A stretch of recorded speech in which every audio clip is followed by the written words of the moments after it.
Welcome to BALLBUSTERS Uncut and After Show. I'm your host Nathan Oakley, and if you are new to this channel, or you've not done so already, then be sure to subscribe and hit the bell notification icon to keep up to date with the Flat Earth debate. If you'd like to support this channel, there is a super chat that runs alongside each of these shows while they premiere. There's also a PayPal, Patreon and crypto link in the info box below the video. Now before I introduce all of the BALLBUSTERS themselves, to giving a quick shout out. Don't know how well this is probably going to go. Now I'm going to forego it due to my frog in my throat and just introduce the BALLBUSTERS. Shout out to everyone who supports me on Patreon. The willing is there, the voice isn't. So we are joined by Quantum Eraser. Hello. Hello, sir. We are also joined by Sleeping Warrior. Hello. Yo, yo, yo. And Knowledge Scavenger / Bible Literalist / Paula. How you doing, Paula? Slash it. I'll just change my name to Slash. How's that? Yeah, YouTuber Bible Literalist. Let's get it right. Hello. Very good to have you. And last but by no means least, we've got Betty. How you doing, Betty? Hello, I'm doing fine. Thank you. Have I missed anybody off the call? Because I can't actually see it. Is that it? Have I introduced everybody? You got everyone. Okay. So, exciting times, because in 15 minutes, we're going to go live for the first time on the Quantum Eraser channel, which should be exciting. You're not probably going to hear a great deal from me, because I'm really ill, but hopefully everything will still run as it should and smoothly. We shall see. I've had lots and lots of technical issues today, although I'm smiling. My heart's dead. Anyway, so Anthony, you had some questions that I said to hold back until this particular moment. Well, I've not been on a BALLBUSTERS show for months because I've been busy. And I'm just wondering, am I meant to be here? And if I am, what are we doing? Because I just got an incoming Skype call, happened to be sat here, and all of a sudden we're about to go live. And I'm like, what are we doing? No, you're not. Get out. Oh, okay, then. I'm going home. I'm being bullied. No. You're fine. This is going to be a discussion today on the Big Bang. We're going to revisit this again. It's a little bit of low-hanging fruit, but there's nothing wrong with beating up a little low-hanging fruit. Who's the low-hanging fruit? Or is it a subject matter that's low-hanging fruit? The subject matter is low-hanging. Okay. Big Bang. Shout out to Brenda Von Assen for low-hanging fruit. Don't repeat her name again on one of my shows. Let's get that out of the way, because we're not live yet, so because we're in the pre-show, we might as well get this stuff dealt with, right? So, Anthony, what's going on with the Sleeping Warrior channel then? What's the happy news over there? I'm sure everything's wonderful, right? So my latest 4-minute video, 3-minute video about Brenda, basically telling falsehoods and untruths and otherwise known as lies, has been reported by said person for bullying and harassment. And they said, hey, there's a problem here. Can you tell us what you think? And I wrote back and said, how is it bullying and harassment when she's being corrected on false statements of fact, knowing that she's false? This is first speech. I'm entitled to express my views and opinions. And they've upheld it. So it seems that Brenda's not allowed to be challenged on her falsehoods and lies because she'll cry the victim card and she'll claim that she's being harassed and bullied. What a load of shite. Brenda is not being harassed or bullied. She's just lying. And she's pulling the victim card. And somehow YouTube support that. I find that position ridiculous.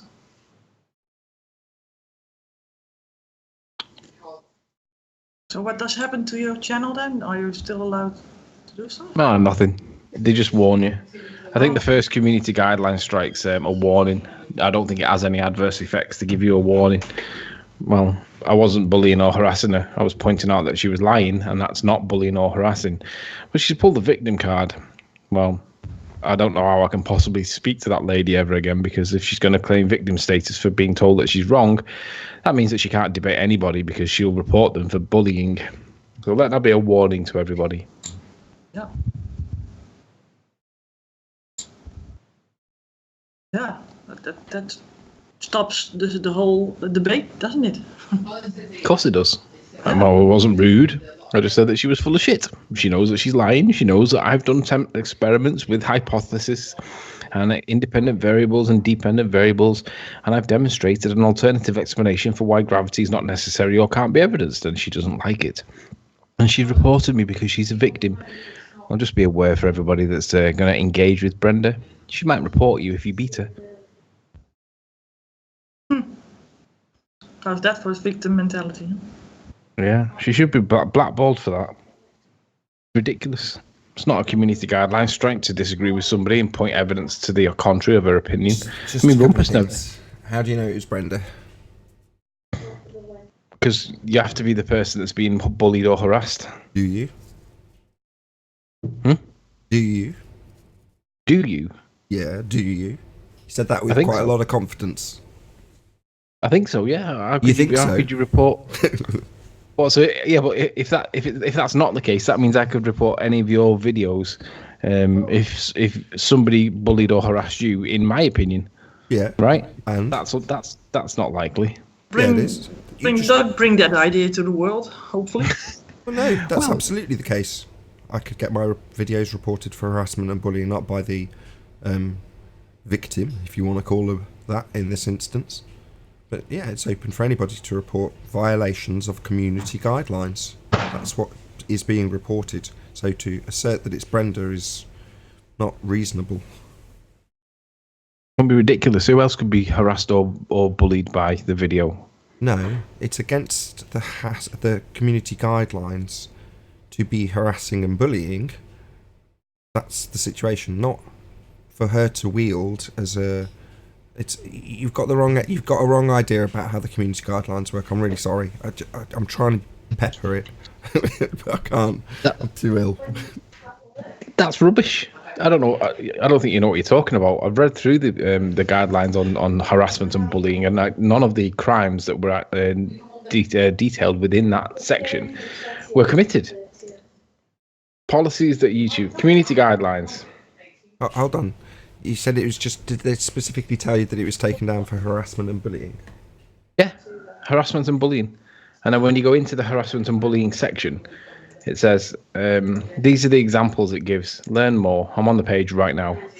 It says, if you're posting content revealing someone's personal information, such as their address, private email addresses, private phone numbers, etc., docs, basically, that's obviously not relevant. Content that is deliberately posted in order to humiliate someone. I was deliberately pointing out that she was wrong, lying and telling false statements of fact. That's not humiliation, although that might be a consequence to her. That's a possibility, though, isn't it? Yeah, but that encourages lying, though. Doesn't matter. I'm just looking for the reason. I don't,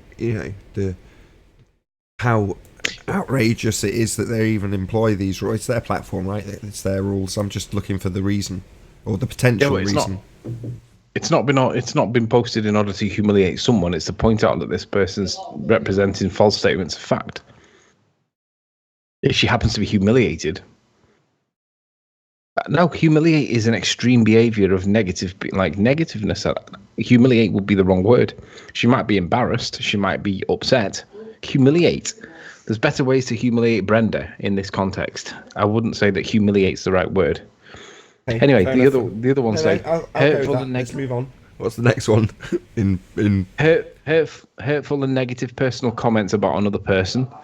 Well, they were negative, but they weren't personal. They were on topic. She made false statements of fact. Content that incites others to harass others. No, didn't do that. Non-consensual sex acts or unwanted sexualization. No. Threatening specific individuals with personal harm or destruction of property. No. Abusive or threatening behavior directed at a minor. No. Sexualizing or degrading an individual who is engaged in present or otherwise non-sexual context. Nope. Content claiming specific victims of public violent incidents or their next of kin are actors or their experiences are false. No, it's not that. It's the only one that can possibly be is the deliberately posted in order to humiliate someone. She talks shit. That's not humiliation. That's true.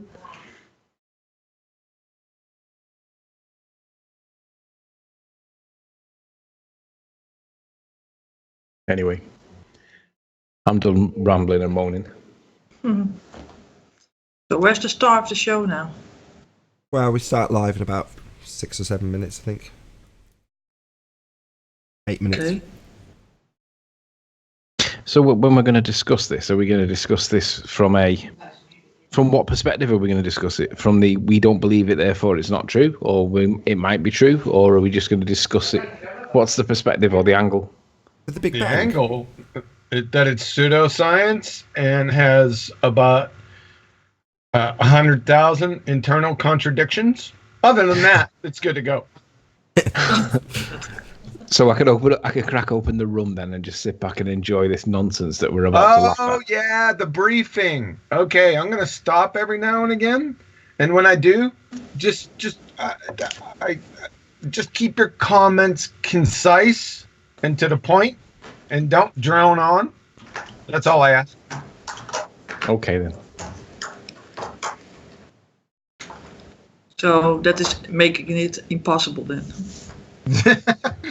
Yeah, there's fair space. There's fair gaps. You know, you do get there's fair gaps.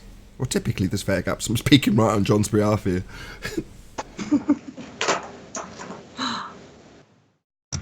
Yeah. That's it. It's not that difficult. You'll get it. You guys will get it real quick. You'll see the inconsistencies and the contradictions, and you'll be laughing. It's the Big Bang, the nebular hypothesis, and we'll touch a little bit on the sun. Metaphorically. For real? Or yeah. So, can I ask, before we go live, let me ask an obvious question that I've always wanted to ask, but we've never spoke about the Big Bang Theory, but I've always wanted to ask it, so I might as well ask it now. If the Big Bang Theory suggests that everything exploded from nothing, right?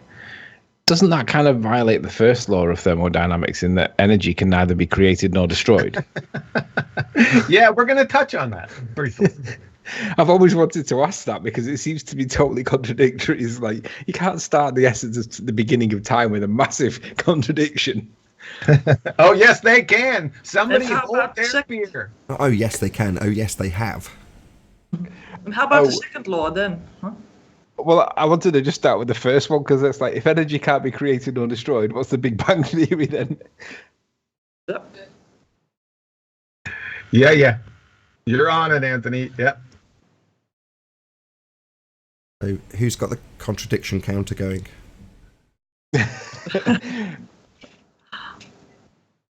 It's going to be high.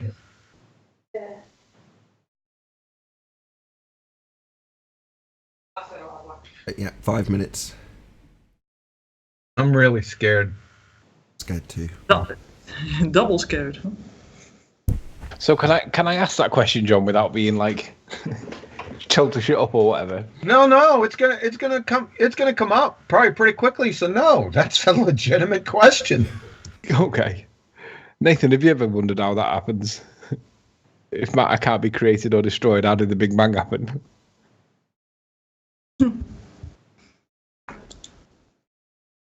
I think Nathan is sparing his voice.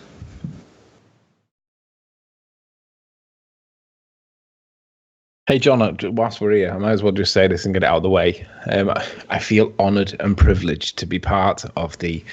Hang on, how are we doing this live if you've not got enough viewers and stuff? Got enough viewers. It's all set, isn't it? If it doesn't work, then that's why I've not actually shared it on Facebook yet. Because I thought you had to have a certain amount of viewing times for it to work. But to go live? Yeah. I think so. Have you enabled it in community settings? Yeah, as far as I know. Hello. Is that Chocolate saying? Can you back off your mic a little bit, Chocolate? But good to have you. Hello. Am I too loud? No, you're perfect now. Hey, Chocolate, we're talking about Big Bang Theory tonight. And I just said to them, can I ask an obvious question before we get going? And he said, yeah, go on. I said, if the first law of thermodynamics states that energy can neither be created nor destroyed, how the fuck did the Big Bang happen if that's what created the whole of the universe? Where did that energy come from if it can't be created? Yeah, I don't know. I'm hoping John's going to give a really question. good empirical-based explanation for that one, because I'm looking forward to it. Yeah, I know. The Big Bang is just. Although, to be honest, if I was God and I wanted to create a universe in my back garden, I'd probably start it with a Big Bang. If it did happen. That's how you would do it. Yeah, I'd mix a load of shit together, put a match to it, boom, and then all of a sudden I'll expect people to be living there. Okay, just yeah. because Makes it's the first ever live stream, we've got about 2 or 3 minutes before the hour, but I'm going to start now, just in case there's any issues. So, everybody good with that? Yeah, go. Yeah. Yep.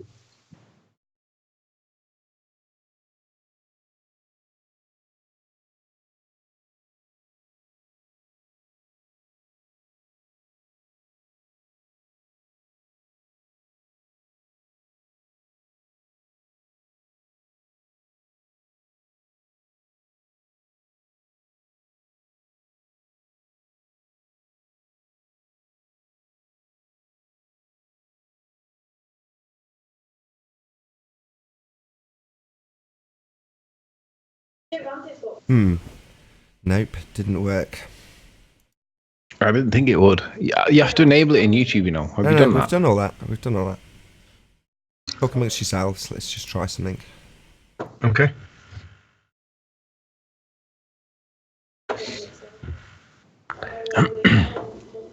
Hey, thanks for everyone coming to the first live broadcast.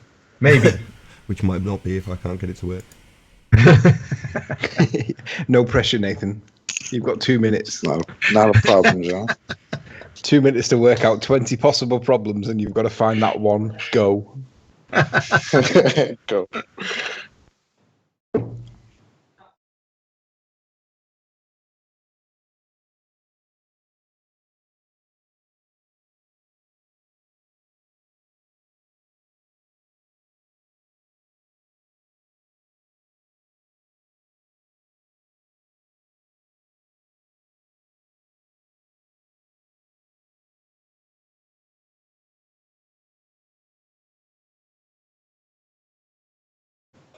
No, take 2 didn't work. Next thing.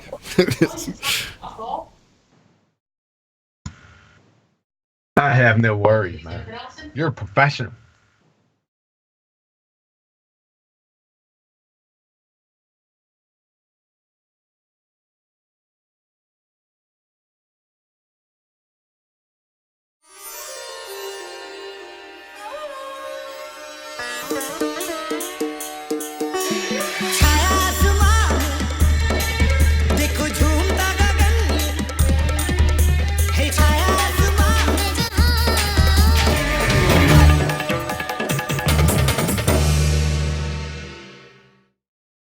Welcome to BALLBUSTERS Live.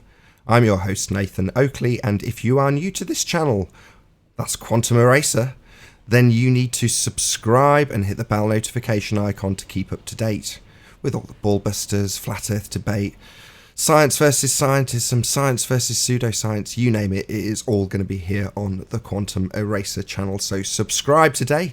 This is obviously the very first live broadcast on this channel, so a massive warm welcome to all of you who do join us live for this first broadcast.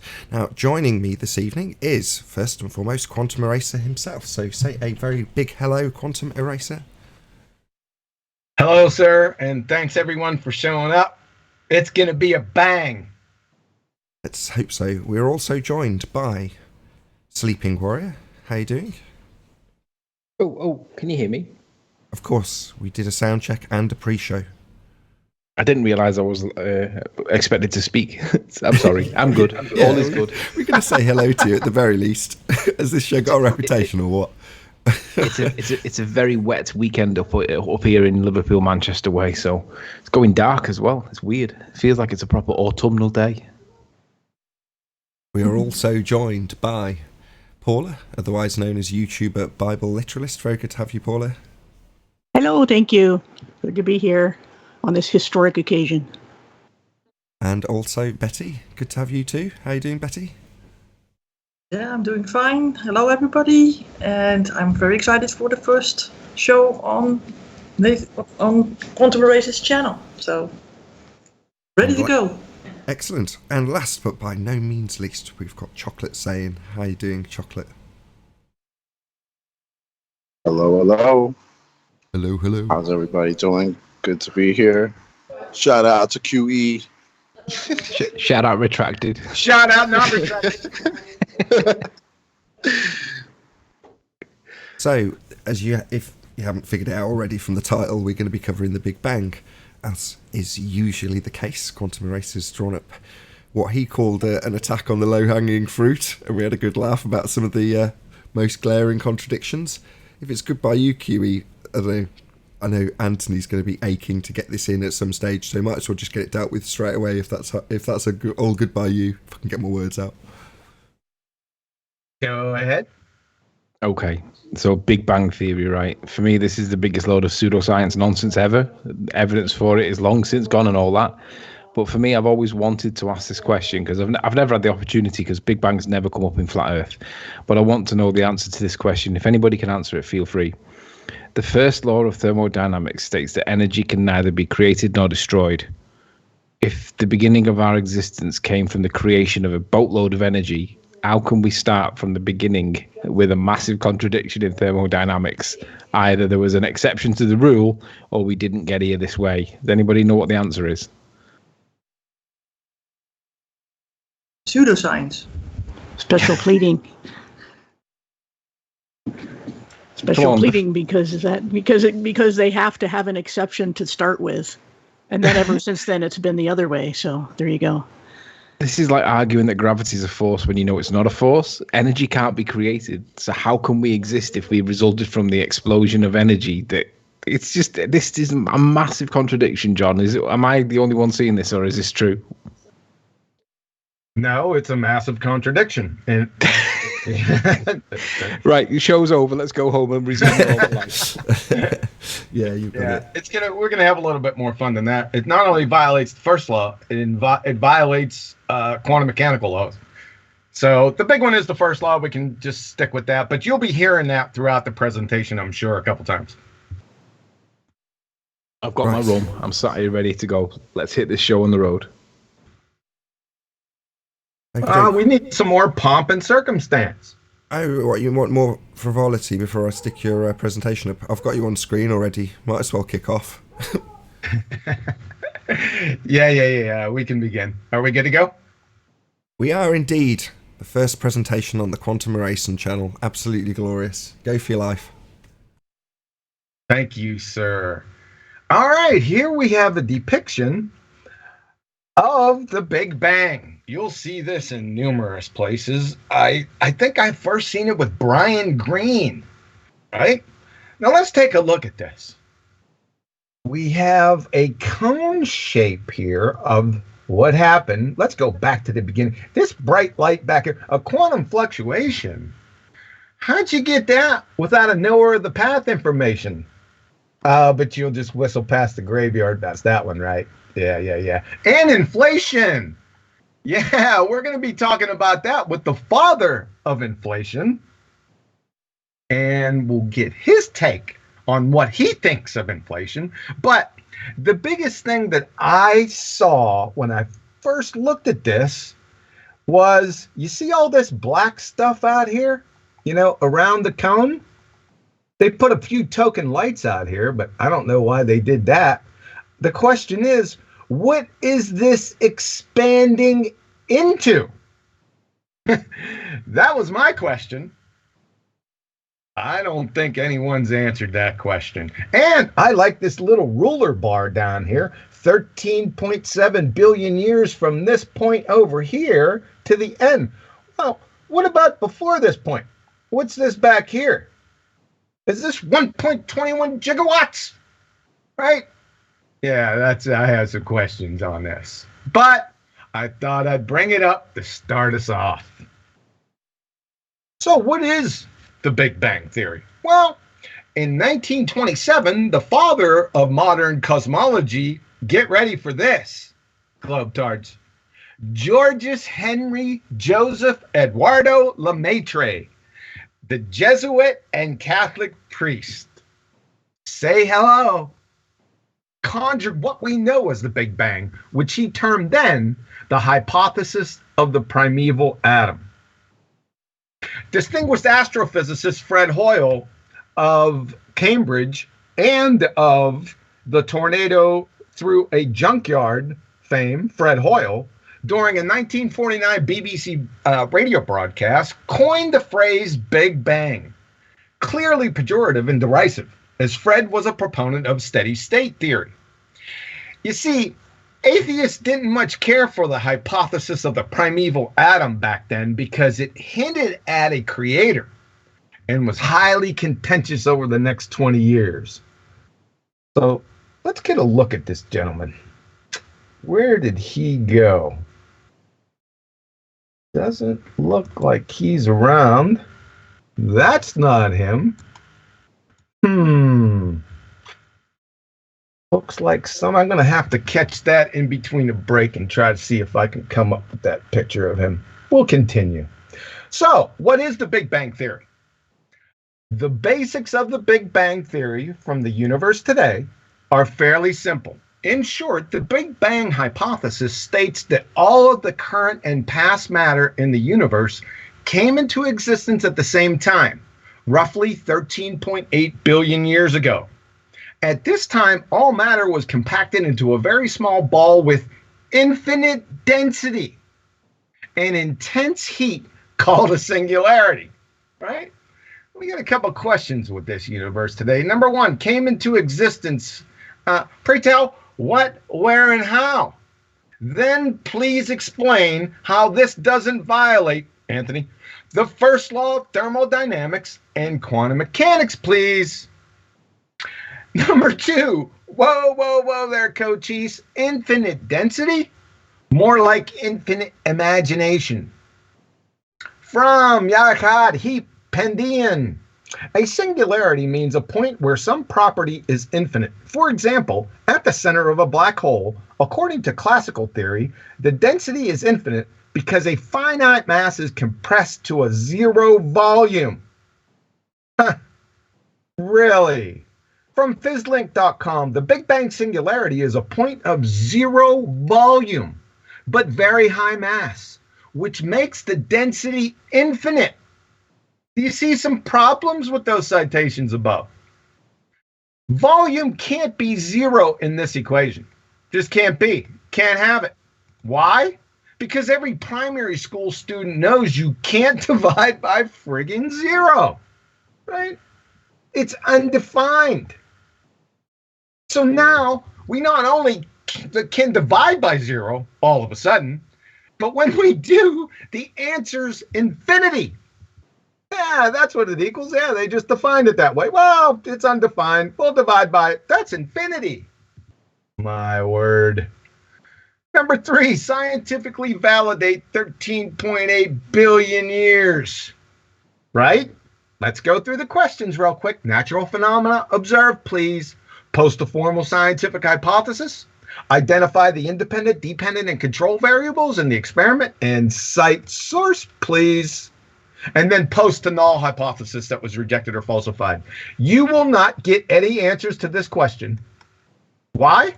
There's no natural phenomena observed. You're stopped dead in your tracks right at step one, right?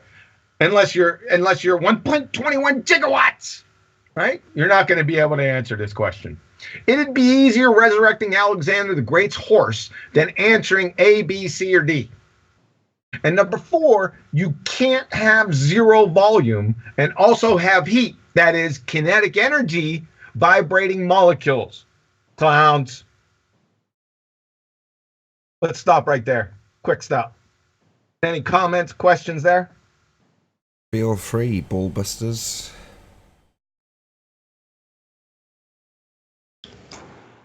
Yeah, what can you say about this, huh?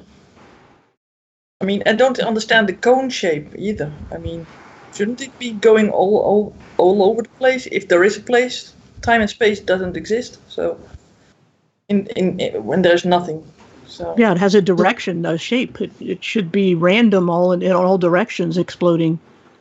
yeah. Why do you get a cone shape? I mean, is that only what we can see from our perspective? Is that what they're trying to tell us, or what? And what banged out of nothing ever existing and suddenly something went bang? How does that happen? And everything that says boom or bang usually destroys things instead of making things, huh? Also a contradiction. How many do we have already? Contradictions? Who's keeping track of that? Who's keeping track of the contradictions? That was a pretty good idea in the pre-show. Yeah, I don't have the app for a countdown. I don't have the app. Count up. Sorry. Man, it's Contradiction app. 21st century problems. Well, if they can double speak, I can double speak. So. Anthony? Chocolate, Anthony? Yeah, I think he's writing down the contradictions. Anything to add, Chocolate? If not, we'll move on. Yeah, I'll just say the very notion of nothing becoming everything is just so ridiculous. It's not even funny. Yeah. Okay, you're back up on screen. All right, from space.com. Let's take a listen to another definition of the Big Bang Theory. It is the leading explanation about how the universe began. At its simplest, it talks about the universe as we know it, starting with a small singularity, then inflating over the next 13.8 billion years to the cosmos that we know today. So at least they're staying consistent with the other definitions above. That's the only positive. Number one, leading explanation. From the University of Rochester Physics Lab, common mistakes in applying the scientific method. The most fundamental error is to mistake the hypothesis for an explanation of a phenomena without performing experimental tests. Sometimes common sense and logic tempt us into believing that no test is needed. There are numerous examples of this dating from the Greek philosophers to the present day. So, all they have is a leading explanation. I'm sure we can get a lot of people with leading explanations. We don't need leading explanations. We need the hypothesis first and then test with experiment. You see this? They don't even have a hypothesis. You need a hypothesis, right? Not just an explanation. I don't know where you guys are getting there. Well, I can explain. We don't need your explanations. You can explain it and then provide the hypothesis. Just go through the scientific method for us and validate your explanation. Because if you don't validate your explanation, it's a just so story and we're going to laugh at you. Okay? Number two, starting with a small singularity. Where'd you get the singularity from? And inflation, like I said before, Paul Steinhardt, father of inflation theory.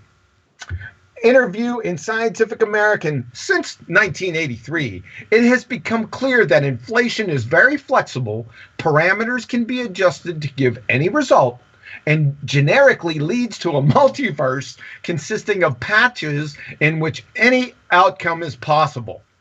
Imagine a scientific theory that was designed to explain and predict, but ends up allowing literally any conceivable possibility without any rule about what is more likely. What good is it? It rules out nothing and can never be put to a real test. Now, he compromises. Now, this train wrecks the whole inflation theory right on its face. However, Paul, you compromised yourself in this little statement because how did you get a real scientific theory to begin with without experimental tests? See the problem? That's rhetorical. From the BigBangTheory.com, they already have their own website. According to the standard theory, our universe sprang into existence as a singularity around 13.7 billion years ago. Sprang? Is that all you got? Again, from BigBangTheory.com, they give us a little more. The singularity didn't appear in space. Rather, space began inside of the singularity. Prior to the singularity, nothing existed. Not space, time, matter, or energy. Nothing. So where and in what did the singularity appear if not in space? We don't know. Well, that breeds a lot of confidence, along with about 5 contradictions in your little statement right here. So number 1, so nothing existed, then the singularity appeared? Again, please explain in a first law of thermodynamics and then quantum mechanics context, por favor. And 2, appeal to ignorance. We don't know. That was simple. You see, the Big Bang is not an actual scientific theory, folks. You see, they, that is, pseudoscientists, merely repeat these conjurings a few 100,000 times over multiple decades into the waiting ears of their incoherent hordes. For example, you baltards out there then sit back and laugh. Why? Well, they know that their target audience wouldn't know the difference between actual science and a chartreuse windsock. They also know you will not only believe it, you'll mindlessly parrot it for them. Like I said, it's not a scientific theory. This is easy. Define the Big Bang, post the Big Bang scientific theory, post just 2 formal scientific hypotheses, then experiments that concretize into a real scientific theory. Highlight the independent variables used in each test. Post the null hypothesis that was rejected or falsified for each. Post the natural phenomena observed, the first step of the scientific method, that availed the scientific investigation to begin with. Right? You can't answer any of these questions. We already know that. But now, still call it science anyway. Maybe you could fool a couple second graders or preschoolers. Even more moronic, if that were possible, they have the brain-dead atheists parroting what they gnashed their teeth and rail against, right? Religion. But remember, the conjurer of the Big Bang Theory was George's Henry Joseph Eduardo Lemaitre. He's a Jesuit and Catholic priest. It's tantamount to Jedi mind-tricking PETA nudist into advertising and backing fur traders, for crying out loud. You hypocrite, pretender clown, spinning space monkey muppets. Also, we have Georges Lemaitre, our Jesuit and Catholic priest, who was the first, listen up, to derive Hubble's law. Well, why is it Hubble's law? If he was the first to derive it, wouldn't it be Lemaitre's law? So, who was the first to derive Hubble's law, see redshift, published 2 years before Edwin Hubble did. It's officially known as the Hubble-Lemaitre law. What the heck? Why? Should be Lemaitre's law. And see my personal demolition of the CMB and redshift fiascos on my channel shortly. We're going to be going over those. So, like I said, let's take a look. Let's get you oriented to who we're talking about here. So, in the middle here is Abby Georges Lemaitre, besides Weird Al, and we have Joe Pesci's grandfather, Utes. Nah, I'm just kidding. I think this is Robert Millikan, but this is the gentleman that we're talking about here, right? This is Abby Georges Lemaitre. Take a good look at him, globetards, because this is your father. He's the father of modern cosmology. Okay? Questions, comments? That's all new information, actually, to me. I did not know that. Is that new information to anyone else on the panel? Nope. To be honest, a lot of this is new to me because I always looked at it from the first perspective and thought, hang on, Big Bang Theory, where's the evidence for it? Oh, there is none? Right, I can dismiss that based on evidence alone. Oh, wait a second. You're the begging the question fallacy trail king. Why don't you go down here with me? I try, but it's really hard to beg the question with the Big Bang Theory when there's zero evidence to start with. At least for things like gravity, they've at least got apples that fall from trees, and obviously an accelerating mass is a force. At least you've got that to start with. But what Big Bang Theory in space? Where do you start with the empirical evidence that's verifiable and credible for that? You can't. There is none. So for me, it's like it's completely illogical and irrational to even consider it in the first place.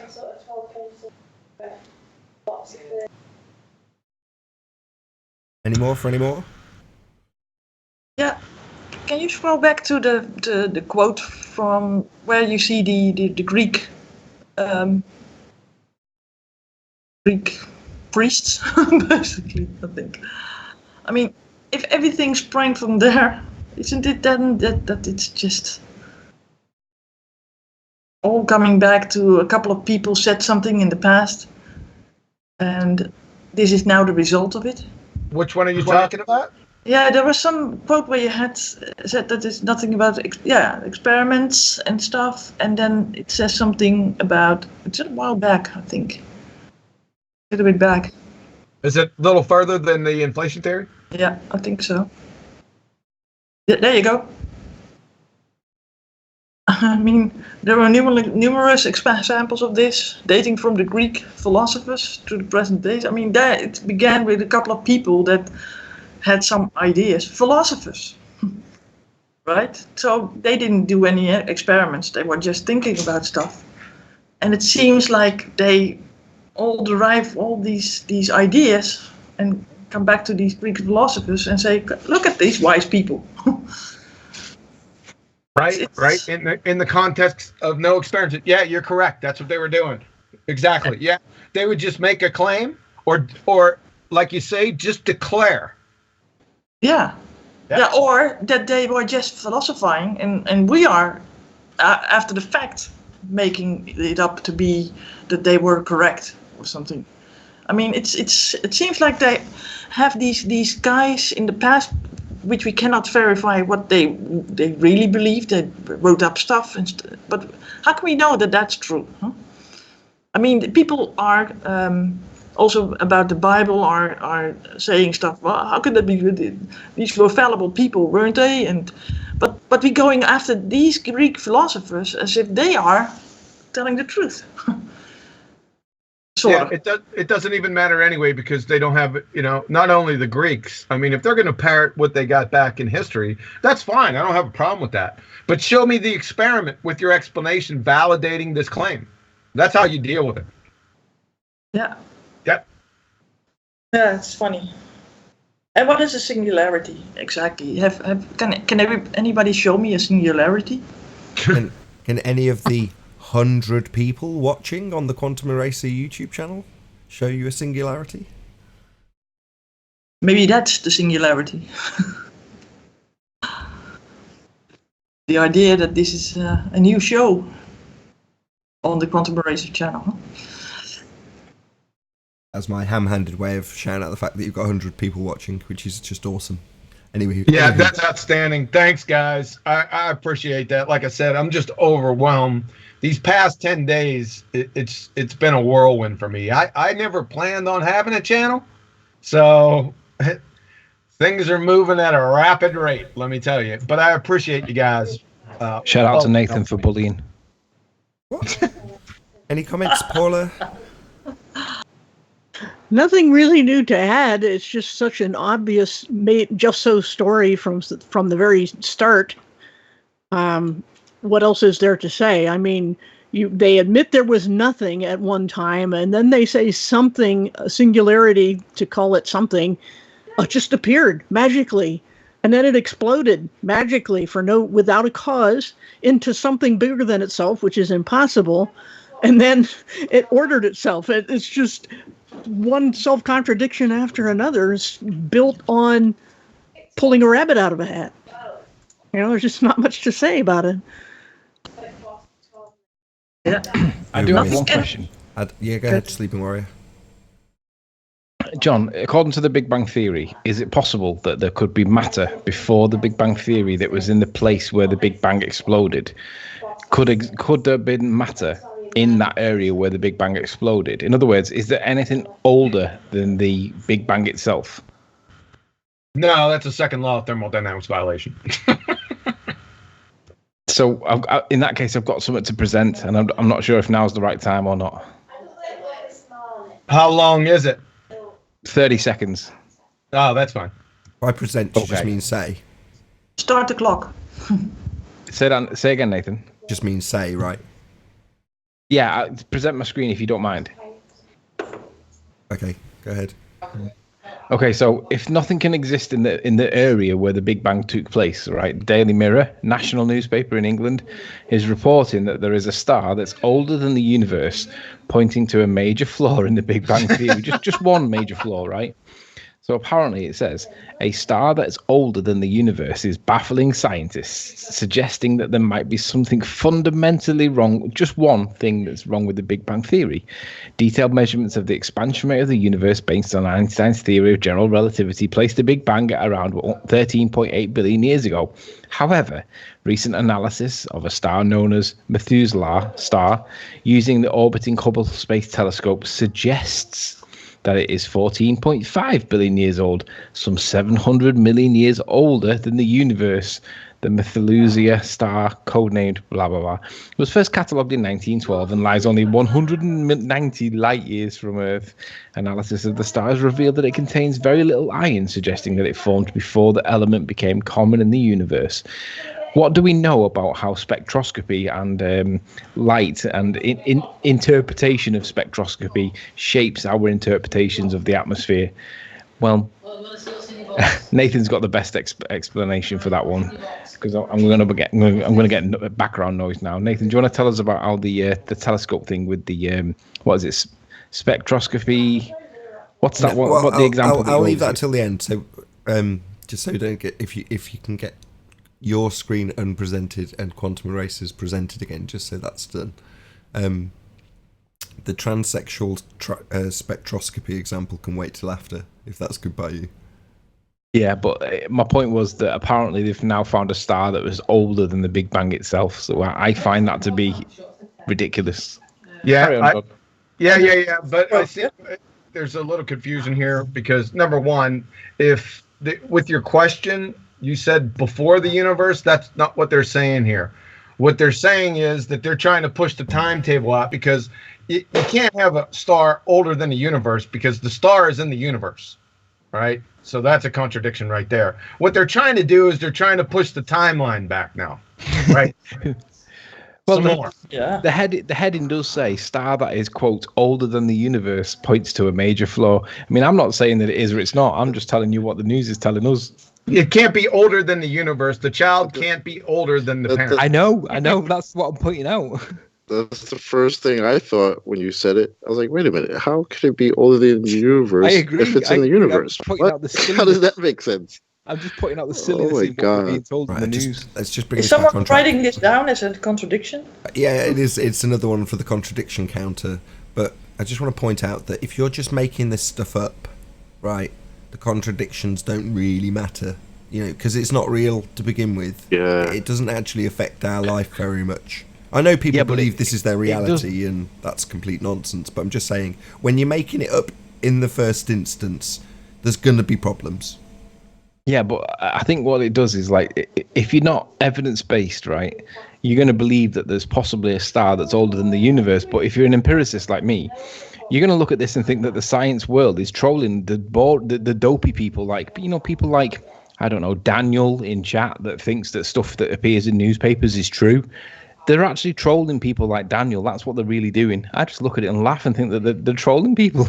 But Daniel thinks that it's true because it's in the news. Well, I'm going to take most of this to the woodshed, not here today, but in pieces. So, coming up on the channel will be detailed videos on the speed of light, redshift, CMB fiascos. I'm just going to take these things to the woodshed and bludgeon them senseless, right? The new one will be spectroscopy because what I'm finding here is the baltards. all they say is spectroscopy. Most can't even say it. It's usually spectroscopy or spectroscopy or things like that. And they just say the word and they think that everything's good. They have no idea what they're parroting, right? There's huge differences between terrestrial spectroscopy and celestial spectroscopy. Of course, you guys don't even know what spectroscopy is, the tenets of it, what they're even doing. So I love people when they say spectroscopy. That PhD physicist, what the heck is his name? He was on your channel. He said that physicists aren't interested in the natural world. Darn, his name has just left me. He brought up that spectroscopy too. And I challenged, as soon as he said it, I challenged him immediately, right? He couldn't go into any depth whatsoever. You know why? Because he was just parroting from Wiki. Oh, Phil Nye, the physics guy. Physics isn't interested in the natural world. Physics guy. That guy, yeah. So all these guys just say spectroscopy and they think everything's good. It band-aids the wound. Everything's fine. I'll tell you what. I yearn for people to say that to me. I yearn for it. So please say spectroscopy. Nah, can't pronounce it. So. Yeah, we ain't gonna get into it today because we got too much information to go through still. I need you to share your screen again, if you will. Thanks, Anthony. Once it's Tell me when it's up. Yeah, all good. Yeah, we're good to go. This is the big one that they use, right? The cosmic microwave background radiation. Another band-aid. They think, the Big Bang's true. CMB. Yeah? Just wait a few weeks. We're going to deal with the CMB on its own. We'll take a couple pot shots now. So, like I said, these Dunning-Kruger mindless hypocrites see the PETA nudist fur traders above. They just parrot this stuff. All right, now what I want you to pay attention to is this year right here. Everyone got it? 1948, right? The year 1948. 11 papers were submitted mainly by 3 players, George Gamow and his students, Ralph Alpher and Robert Herman. Now the hot Big Bang was bubbling. The predictions, yeah, right, though were of what was already known to exist. This is easy to find out. The theorists in 1948 were merely conforming the model to data already collected from 1937 to 1941. The 3 musketeers up here made additional predictions of the CMB temperature that ranged from 3 degrees to 50 degrees Kelvin. Wow, that's a big difference, folks. They're just making this up anyway. And they already knew, as we're going to see here in a few seconds. So, from NASA, the existence of the CMB radiation was first predicted, like I said, from Ralph Alpher in 1948 in connection with his research on Big Bang nucleosynthesis undertaken together with Robert Herman and George Gamow. Just talked about that above. Like I said before, predicted. Okay, let's see the hypothesis. Right? You can't have a prediction without a hypothesis, people. That's what a prediction is. A scientific prediction. So we have Robert Wilson. This is Wilson, Penzias and Wilson that got the Nobel Prize, right, for discovering the CMB. Oh, really? Well, let's take a listen to what Robert Wilson had to say in his Nobel lecture. The first confirmation of the microwave cosmic background that we knew of, however, came from a totally different indirect measurement. This measurement had in fact been made 30 years earlier by Adams and Dunning. Adams and Dunning had discovered several faint optical interstellar absorption lines, which were later identified with the molecules CH, CH+, and CN. In the case of CN, in addition to the ground state, absorption was seen from the first rotationally excited state. McKellar, using Adams' data on the population of these 2 states, calculated that the excitation temperature of CN was 2.3 Kelvin. Right? He's talking about these. In 1937, remember our date we had to remember, 1948, right? In 1937, Adams and Dunham found absorption lines, which were later identified with interstellar molecules of CH and CH plus and CN. This is from the publication of the American Astronomical Society, like Robert Wilson was just talking about. He's talking about these studies, or this study and this study, from the preceding Astronomical Society. In 1940, Canadian astrophysicist and spectroscopist Andrew McCullough calculated the CN molecules were in thermal equilibrium with a temperature of about 2.3 Kelvin. So they already knew it in 1937, 1940. So we already had made measurements showing up. We already had measurements showing up in the literature 8 years before 1948, people, making this Mystic Meg prediction a post-diction. It's a classic Texas sharpshooter fallacy. Everyone know what that is, the Texas sharpshooter. Briefly, what you do is you get a big-ass barn door and you start shooting at it, right? Then you walk over, you find the tightest shot group, and then you put your target around it. That's what the Texas sharpshooter fallacy is. This is a joke, people. You think I'm just making this up? Hold on for a couple minutes. Robert Wilson again, from his Nobel lecture. At that time, some radio astronomers thought that the microwave absorption of the Earth's atmosphere was about twice the value we were using. In other words, the sky temperatures, figure 6 and 8, was about 5 Kelvin instead of 2.5 Kelvin.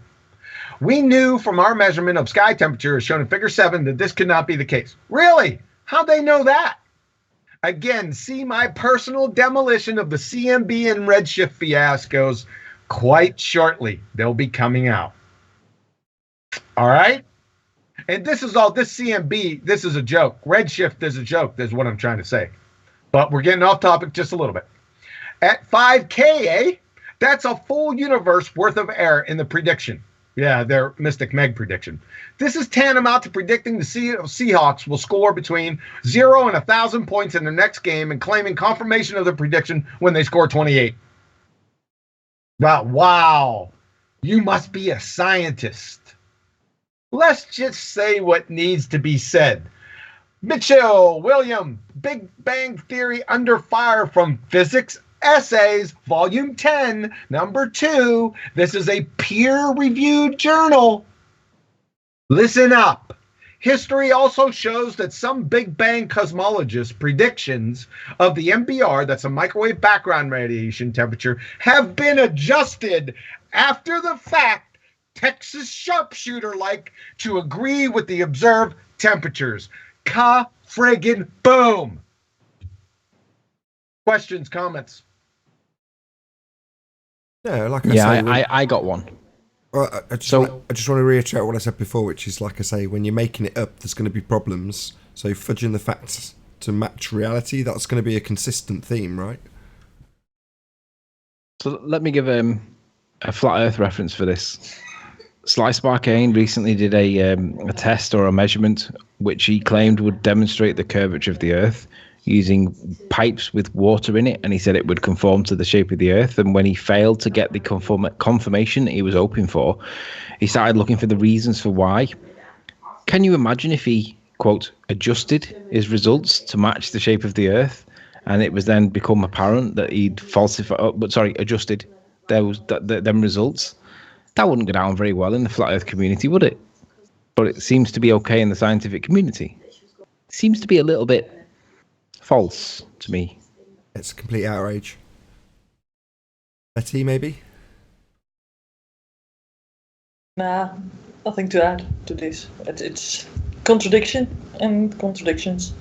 Another one for the counter. Chocolate?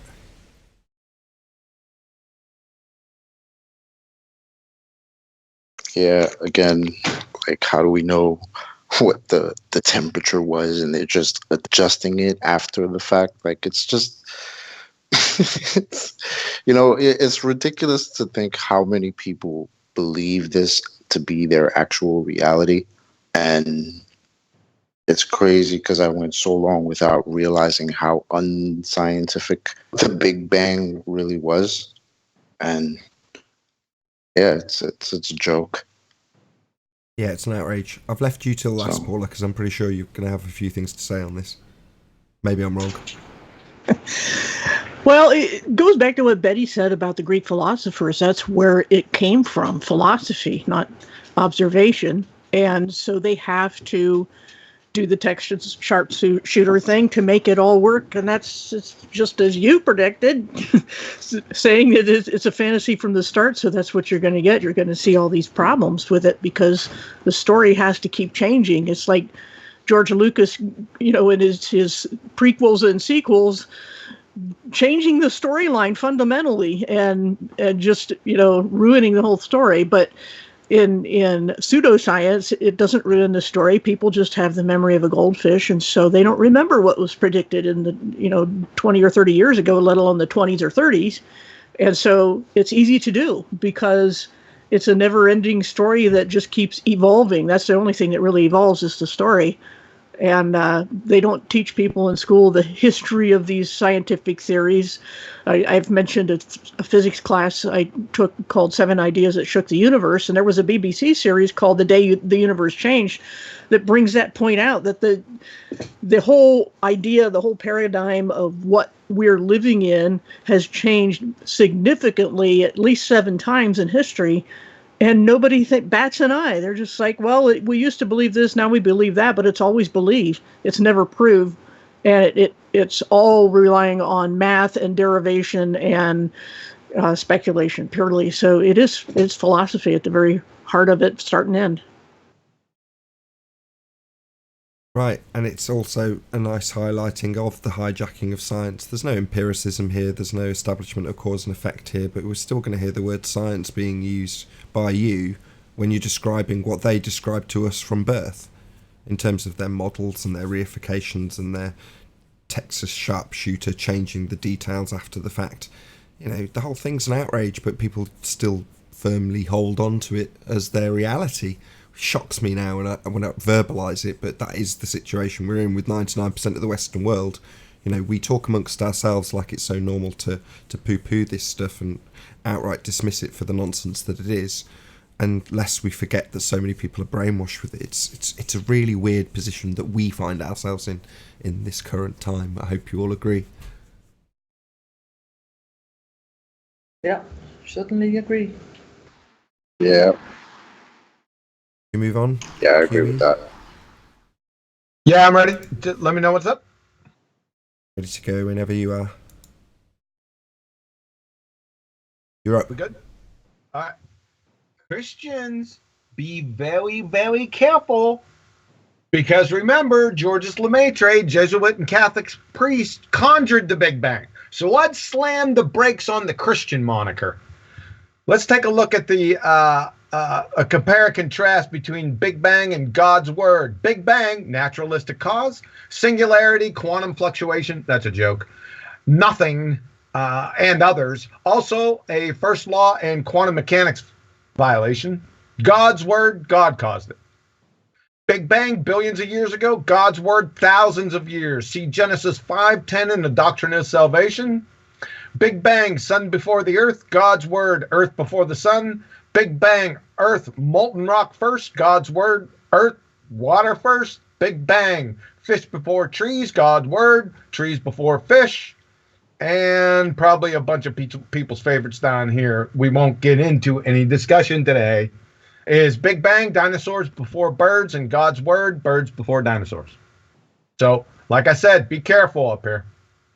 Let's touch a little bit on something from nothing.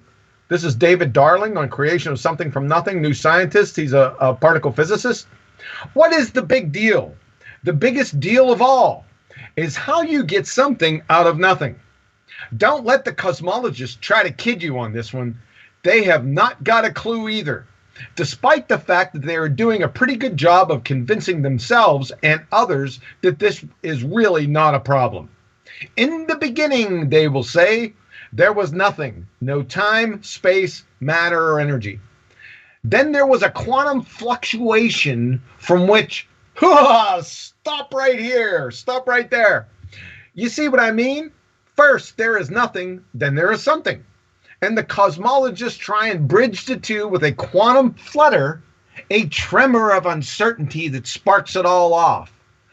Then they're away, and before you know it, they've pulled 100 billion galaxies out of their quantum hats. Friggin' joke. David Albert, quantum physicist, on the origin of everything. He responded to the knucklehead Lawrence Krauss, is his review of A Universe from Nothing. This is what he had to say.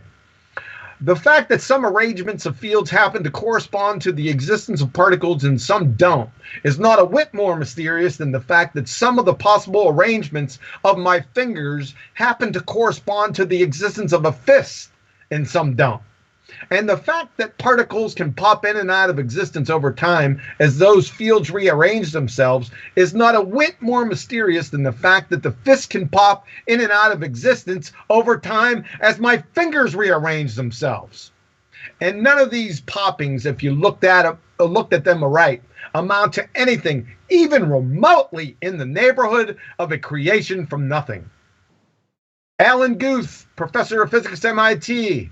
In this context, a proposal that the universe was created from empty space is no more fundamental than a proposal that the universe was spawned by a piece of rubber. It might be true, but one would still want to ask where the piece of rubber came from. Questions, comments? Yeah, well, I think that you have to know where something comes from, but it's more important. Nothing ever happens without intent and an action and someone putting something in action. So there's an intelligent design behind that, I would suggest. So even though that the whole thing is fallacious to begin with, but there has to be someone wanting to do something because of an action, right? And then you have a result. So it's I don't know why they go on and on about this, and now they think also that there are multi-universes and that some universes die and go over into another, and yeah, it's ridiculous. Has everybody else seen that list before? You know, Big Bang first, God first. That list where it contrasts so many different things. It's amazing how many different subjects that seems to transcend. Yeah, and the whole thing again is that science cannot examine the past; it can only examine the present. And when you're talking about one-off event in the past, you're talking about forensic evidence, and you can't derive that with math. You can't sit in a courtroom and use math to determine who was guilty. You know, you have to have some kind of witnesses, circumstances, and whatnot, and you can't make up the witnesses and circumstances. So they're hosts. They can't do this scientifically. It's impossible. It's a past event. I'm speaking my love language. Anthony or chocolate? Any more? Think not. Maybe move on. Yeah, we're right back to how did they? First off, what did they observe? Like, how if everything is already here, how do you go back to when everything was not here to observe that it wasn't here? Like, it's just nonsense. You have no scientific method at all from the go. So, just guesswork. Numbers. Stories, fantastical stories of cone-shaped explosions and of nothing. It's nonsense. Or they're hiding the real DeLorean from us. Right? Could be that. I doubt it. That would be much cooler. Going back in time, having an actual time machine. That's what they're basically doing, isn't it? They're saying, yeah, back in time, we know what happened. Really? How did you see that then? No. Sleeping Warrior, anything to add? Right. Not on topic, no. Fair enough. Moving on.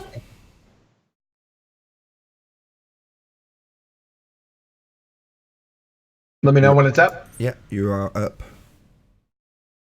So, if you thought the Big Bang was a tear-jerking belly laugher, then hold on to your seat. Somebody hold the nebular hypothesis's beer. This, folks, is still taught in quackademia. So, from Immanuel Kant, 1755, some 4 billion years ago, the sun had ejected a tail or a filament of material that cooled and collected and thus formed the planets. Wow, great story that is. I don't think he thought this through. The originator of this nebular hypothesis met with Edmund Halley, of Halley's Comet fame, at Cambridge. Then Halley passed it off to Kant. The originator's name was Emanuel Swedenborg. He proffered the nebular hypothesis nonsense to Edmund Halley 21 years before Kant and Laplace had his version also. Guess where Swedenborg got the idea from? I'll just release it right here for you. Swedenborg, by talking with spirits from Jupiter, Mars, Venus, and the Moon. You think I'm joking? I'm not joking about this. This is documented till the cows come home, people. So this is where your science is coming from. This is a belly laughing joke. Reverend John Mitchell would be disgusted, wouldn't he? I said Reverend John Mitchell would be disgusted. The Reverend John Mitchell, yeah. So, the nebular hypothesis aficionados, another fiasco. Allow me to introduce to you the law of conservation of angular momentum. See, this states that angular momentum is conserved when there is zero net torque, red vacuum, applied to a system, where the system is the object or objects that are rotating. We can picture a skater spinning faster when their arms are pulled in close to the body. We've all observed this. Some of us have done this, not me. In the formation of the sun from a nebula in space, the same effect would have occurred as the gases allegedly contracted. Second law of thermodynamics violation there, folks, but we'll continue. Into the center to form the sun. This would have caused the sun to spin very rapidly. So we're just sticking with their story here. But the sun spins very slowly while the planets move very rapidly around the sun. In fact, the sun has over 99.86% of the mass of the solar system, but has less than 2% of the angular momentum. This pattern is directly opposite of the pattern Mystic Meg predicted for the nebular hypothesis. Now, what a contradiction. This is a contradiction piled on contradiction on top of many contradictions. And the outer planets are larger than the inner ones. Again, directly opposite of the Nostradamus prediction of the nebular hypothesis. From Nei, birth of Uranus and Neptune from astronomy. Psst. Astronomers who model the formation of the solar system have kept a dirty little secret. Uranus and Neptune don't exist. Or at least computer simulations have never explained how planets as big as the two gas giants could form so far from the sun. Bodies orbited so slowly in the outer parts of the solar system that the slow process of gravitational accretion would need more time than the age of the solar system to form bodies with 14.5 and 17.1 times the mass of the Earth. Joke. More, the nebular hypothesis Carnival Tent predicts that as the nebula spiraled inwards, all the resulting planets and comets would rotate and orbit in the same direction. That's prograde. But Venus and Uranus rotate in the opposite direction, called retrograde. Another contradiction. Lucy, you have some more splaining to do. By the way, retrograde orbits satellites and moons, Triton from Neptune, Ananke, Carme, Pasiphae, and Centipede, Jupiter, and Phoebe, Saturn. There is no plausible solar origin of the fairy tale planets. There is no plausible natural origin of the sun. None. Zero. I'll hold off right there. Questions, comments? Who wants to go first? I'll just say that I learned about Swedenborg years ago in studying religious issues. He had some crazy ideas, not to understate, but there are people today who follow him, some flat earthers, go figure. But that's, again, philosophy, religious, that people don't have a problem with, but as soon as you say Bible, they have a problem with it. It's the double standard that Betty just touched on earlier a couple of breaks ago. Other than that, nope. Wait a second. Are you calling into question the credulity of the spirits from those different planets and moons? Yep. Okay. Yeah. Roger. Spirits from the moon, Venus, Jupiter. Wow. Well, no, I was more interested in the process of, or the length of time needed for the gravitational accretion of the gas giants. I mean, is that just basically an issue with their angular size being a bit too big based on their bullshit, right? Yeah, and it looks like they're trying to push that time frame out a bit, doesn't it? See Anthony's spiel about 10 minutes ago, 20 minutes ago. Makes you wonder why they're trying to push the time frame out. It's either that or they're literally just trolling people like Wiggles and Daniel, who'll believe anything that's in the newspapers. Before the beginning, we had this star. I think they're trying to troll everybody with this nonsense. Do you know what? It's funny because it's like you just said, Paul. The minute someone says Bible, they just go crazy, right? There's more evidence for Noah's Ark than there is for gravity. Just think about that for a minute, because it's absolutely true. At least there are boats knocking around that people claim to be the Ark. Well, whether they are or not, at least they've got boats. You guys can't even demonstrate a force that you believe is causing things called gravity. It's nonsense. Yeah, you can go examine the places where, and the pieces of petrified wood or whatever they're finding, and check the records and see, yeah, there was a thing there. There's some evidence for it. You can see the sulfur in Sodom and Gomorrah. That's still ignitable today. So yeah, absolutely. But the thing is, though, even if they're not the Ark or Sodom and Gomorrah, let's just say that the evidence turns out to be wrong. At least you can go and look at the evidence to work out whether you think it's right or wrong. Right. There is nothing for gravity other than belief.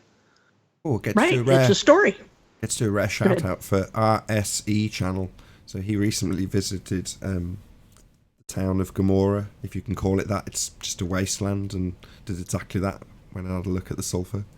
Anyway, shout out to RSE. Subscribe today. Chocolate, did you have something to add? I know you were trying to get a word in there.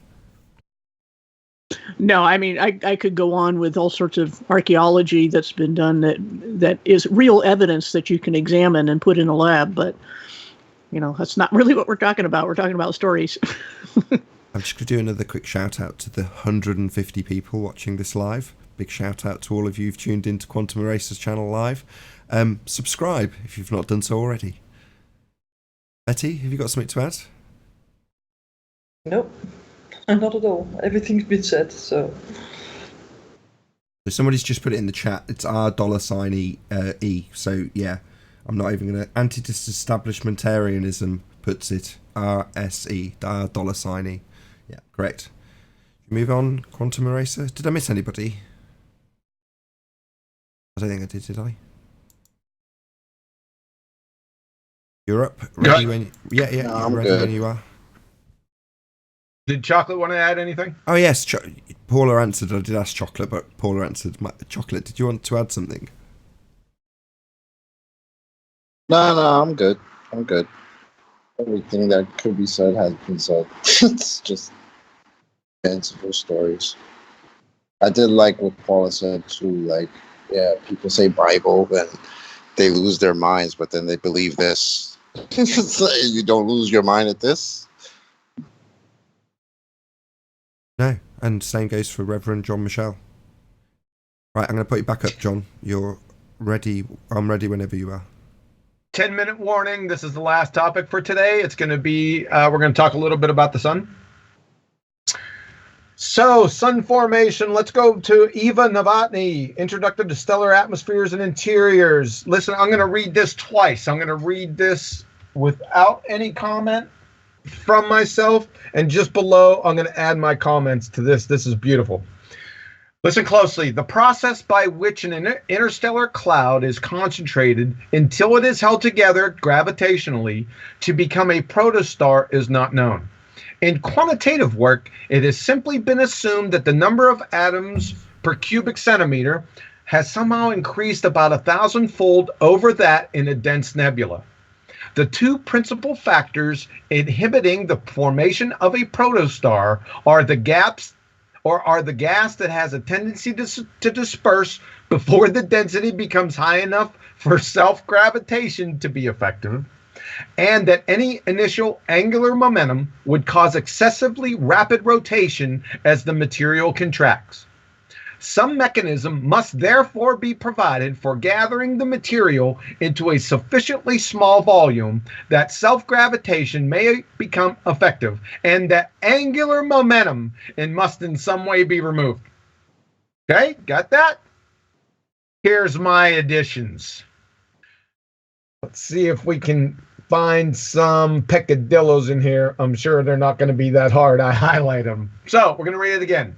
The process by which an interstellar cloud is concentrated until it is held together gravitationally to become a protostar is not known. In quantitative work, it has simply been assumed that the number of atoms per cubic centimeter has somehow increased about 1,000-fold over that in a dense nebula. The two principal factors inhibiting the formation of a protostar are that the gas has a tendency to disperse. Yeah, that's called the second law of thermodynamics. Before the density becomes high enough for self-gravitation, which gravity Einsteinian or Newtonian, John Michelian, would that be, love? And by the way, both are debunked to be effective, and that any initial angular momentum would cause excessively rapid rotation as the material contracts. Some mechanism that directly violates the second law of thermodynamics must therefore be provided for gathering the material into a sufficiently small volume that self-gravitation that doesn't exist may become effective. And this is a belly laugher right here. And the angular momentum must in some way be removed. This is an absolute train wreck. I couldn't believe she wrote this. When I first stumbled on this, I was shocked, right? I don't know. I'd rather go to a carnival tent and get my palm read. This is a joke, folks. This has so many contradictions in it. It's hilarious. And I just pointed a few out here. Listen to these from Fred Hoyle again. Where microbes boldly went in New Scientist. There is no reasonable astronomical scenario in which mineral grains in space clouds, gas clouds, can condense. None. From Jeffrey Burbridge, Director, Kitt Peak National Observatory. If stars did not exist, it would be easy to prove that this is what we expect. From Abraham Loeb, Harvard Center for Astrophysics. Physics. Sorry about that. The truth is that we don't understand star formation at a fundamental level. Yeah, the truth is, Abraham, willful ignorance. You don't understand it because it directly violates the laws of quantum mechanics and the second law of thermodynamics. That's why you don't understand it. So you've chosen to whistle past the graveyard and float a feigned argument from ignorance fallacy with an implied argument to the future fallacy wrapped around its incoherent ankles to keep your mind-numbing just-so-storied fairy tales alive. That's what you've done. You ain't fooling anyone. Paul Davies, the greatest puzzle is where all the order in the universe came from originally. How did the cosmos get wound up if the second law of thermodynamics predicts asymmetric unwinding toward disorder? Yeah, big mystery, Paul. Real puzzle. Is hydrogen bonding, sipping tea, and jogging in the rain unsolvable riddles? You all of a sudden get real stupid. The really scary thing, most of you never even look at these Formica deep hammer meet C4 fire contradictions. Just take their word for it without the least bit of due diligence or scrutiny. Like the spinning ball fiasco, then mindlessly parrot this abject buffoonery. That's all it is. Alice in Wonderland has more veracity than all of the nonsense put together that I've talked about today. Let's finish up more with the sun. So the standard model of the sun states that the sun is more or less a nuclear reactor. Wow. Allegedly has an inner core temperature of 15 million Kelvin. Let's just beat this thing over the head. So here's a good picture of it with the surface of the sun. From their story, the photosphere, you have the chromosphere just above the photosphere, and then the corona, just to orient you. This is the temperature profile of the sun brought to you according to their fairy tale story. So let me orient you here. On the left axis over here, or the y-axis, I'm sorry, is a logarithmic scale of temperature. On the x-axis is the distance above the convection zone or the photosphere. Okay? So as you can see, the temperature back here inside the sun is 15 million Kelvin. So it starts going down, really going down. I don't know where it lost all that energy from, but that's another story. So finally we get to the photosphere, right? So no problems here right now. It keeps going down into the photosphere. That's where this is. It gets to about 5,800 degrees Kelvin. So then as it moves towards, this is the chromosphere. Sorry, this is a little blurry. As it moves towards the chromosphere, its temperature slowly rising. And it's slowly rising through the chromosphere. It's still slowly rising. And then, bam, it goes parabolic from about 10,000 Kelvin up through the chromosphere into the transition point with the corona, and finally bolts out at about 1 million. Listen, if I went out further, it would even be more ridiculous. Does anyone see a problem here? Let me elucidate it. So the inner core of the temperature, according to their story, the inner core of the temperature of the sun is 15 million Kelvin. The outer surface of the sun, the photosphere, like I said, is approximately 5,800 degrees Kelvin. On its way to and through the chromosphere, the temperature slowly rises, then goes parabolic from 10,000 Kelvin to 500,000 to 1 million Kelvin, and even further when nearing the corona. Then 1 million Kelvin to 10 million Kelvin. You guys see it yet? I suppose the fairy tale pseudoscience priests collectively missed the lectures on the second law of thermodynamics. Heat really does flow up parabolic hills. This story is tantamount to standing near a wood stove, then moving back 500 meters because it's too hot. Then you spontaneously combust. That's what this is. This is a freaking joke, people. And this is their story. I am not making this up. You've all heard it before. I just put a little cowbell with it.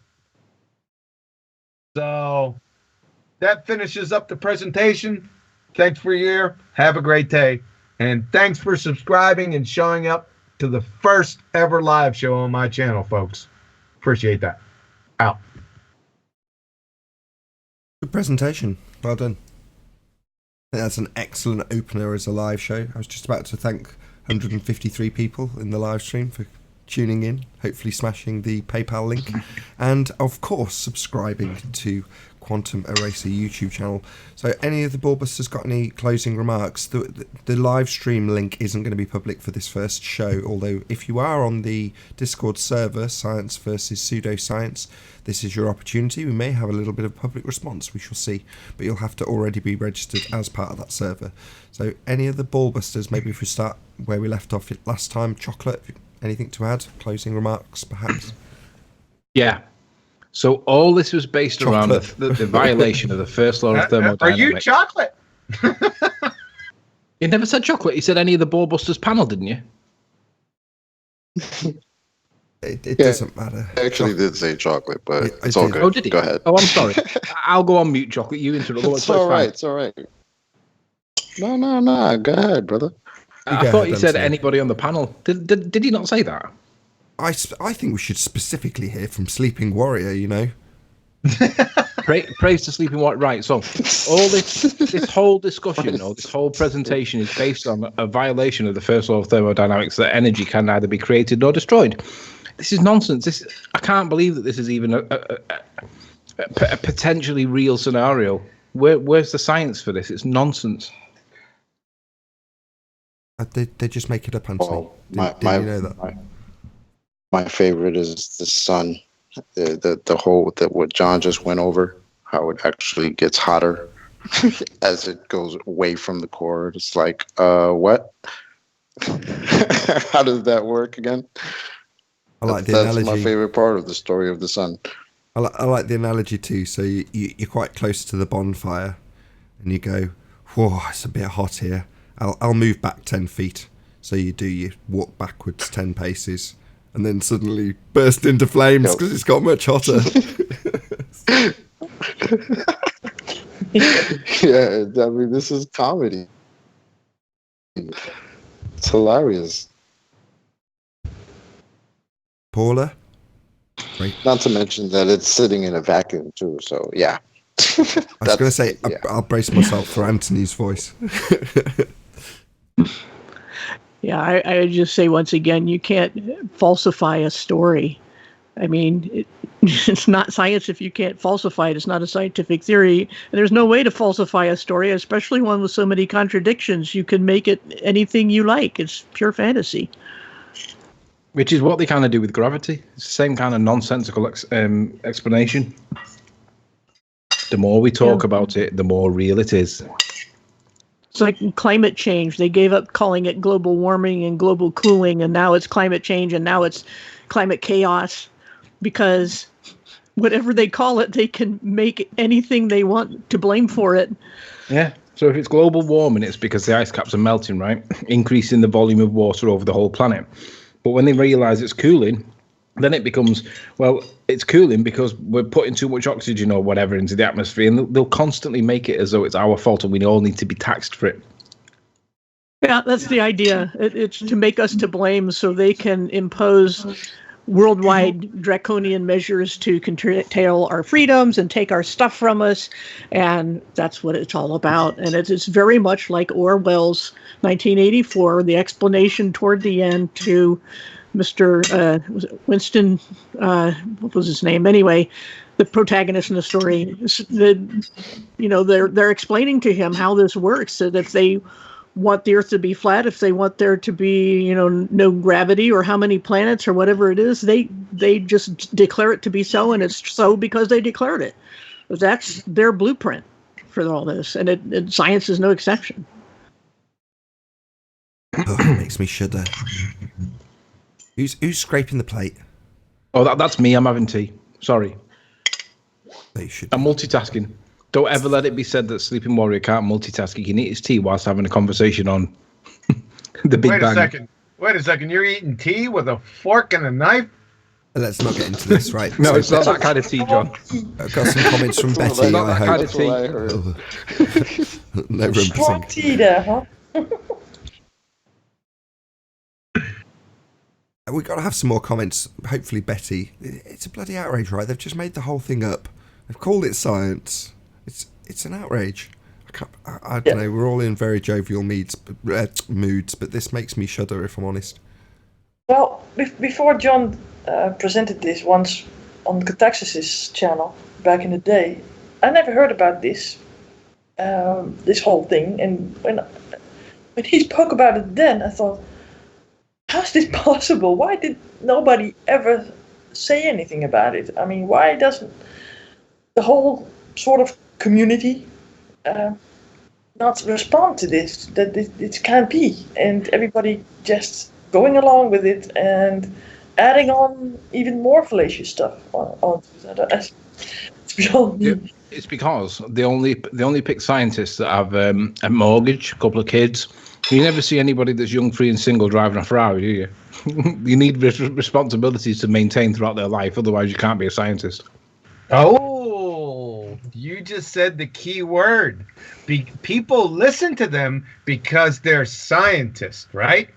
Are they actual scientists? No, they're pseudoscience pretender clown muppets. Thank you. I rest my case. They've got step one only, right? So this came up on one of the debates the other day. Subscribe to Nathan Oakley 1980, and basically someone was pointing out that I can't even remember the bloody example now. It doesn't matter. It'll come back to me. What were we talking about? Anthony's eating tea. The clonking noises. It's thrown me right off my game. Listen, you've got to understand that English people drink tea, but we also eat tea at, like, I don't know what you guys call it. Is it dinner? See, dinner time is at 12 midday, right, for most people, but we also have tea at tea time. Tea time and dinner are interchangeable in where I live. It's like, I don't know, it's one of these weird idiosyncratic things that English people have. And do you have lunch in the morning then? But don't be silly. What No, it's about? I'm sure Nathan will agree. We call it evening meal. We call that tea as well as dinner, and dinner at dinner time is also called dinner. It's dead confusing. It's a dialect, regional thing. Oh, okay. Yeah, that was me hoping. So dinner time is tea time. There's me having a brain fart about a very poignant point about the deception of heliocentrism, and what do I get as the lead to help me get back on track? I get the discussion about northern regional dialect. Yeah, bloody hell. You were talking about teachers, teaching, this being taught. I think that was a little bit the train of thought, maybe. No, the scientists. And the scientists, yeah. Right. Yeah. Yeah. Well, you're not feeling well, so you're excused. Yeah, it's gone. It's gone completely. A little bit of brain fog. Yeah, definitely. Luckily, it's not a vacuum like in most other people's minds.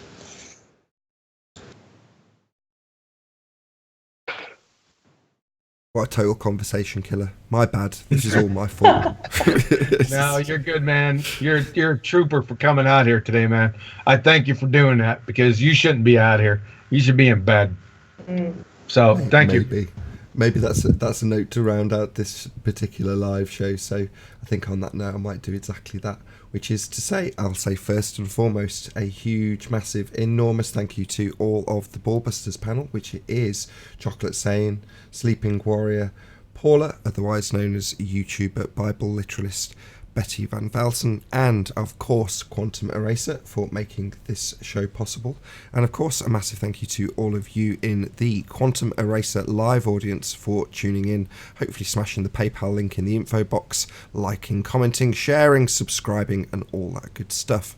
If you happen to be watching this on the Nathan Oakley 1980 stream, then stay tuned as there will be a short after show to follow.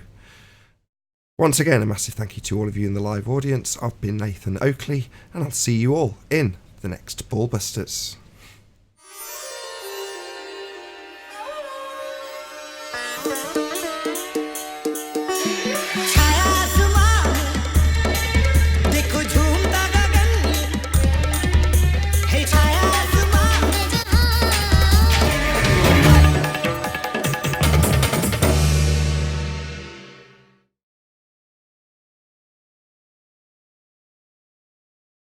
And we are done. Nathan, just one minor thing. I don't think anybody was watching it on the Nathan Oakley 1980 live stream. There wasn't one. That's what you just rounded off by saying. No.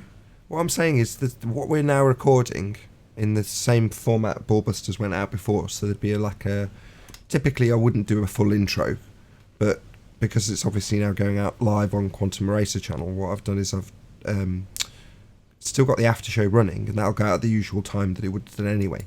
But I've just paid a bit more attention to the people have joined Discord after the fucking live show. Excuse my French. A whole bunch of people in there. Do you want to, whoever's... I decided to join you, Nathan, and I think that if there are 2 or more people in there, then usually that attracts more people. All right. I was in the chat going, if you're in the Discord server already, there's no live link, there's no public link, but if you want to join in and debate the subject. But I was thinking it while I was watching the live chat go through, right? Nobody's challenging it. Nobody's got a word to say on. It's like this every Ballbusters, isn't it?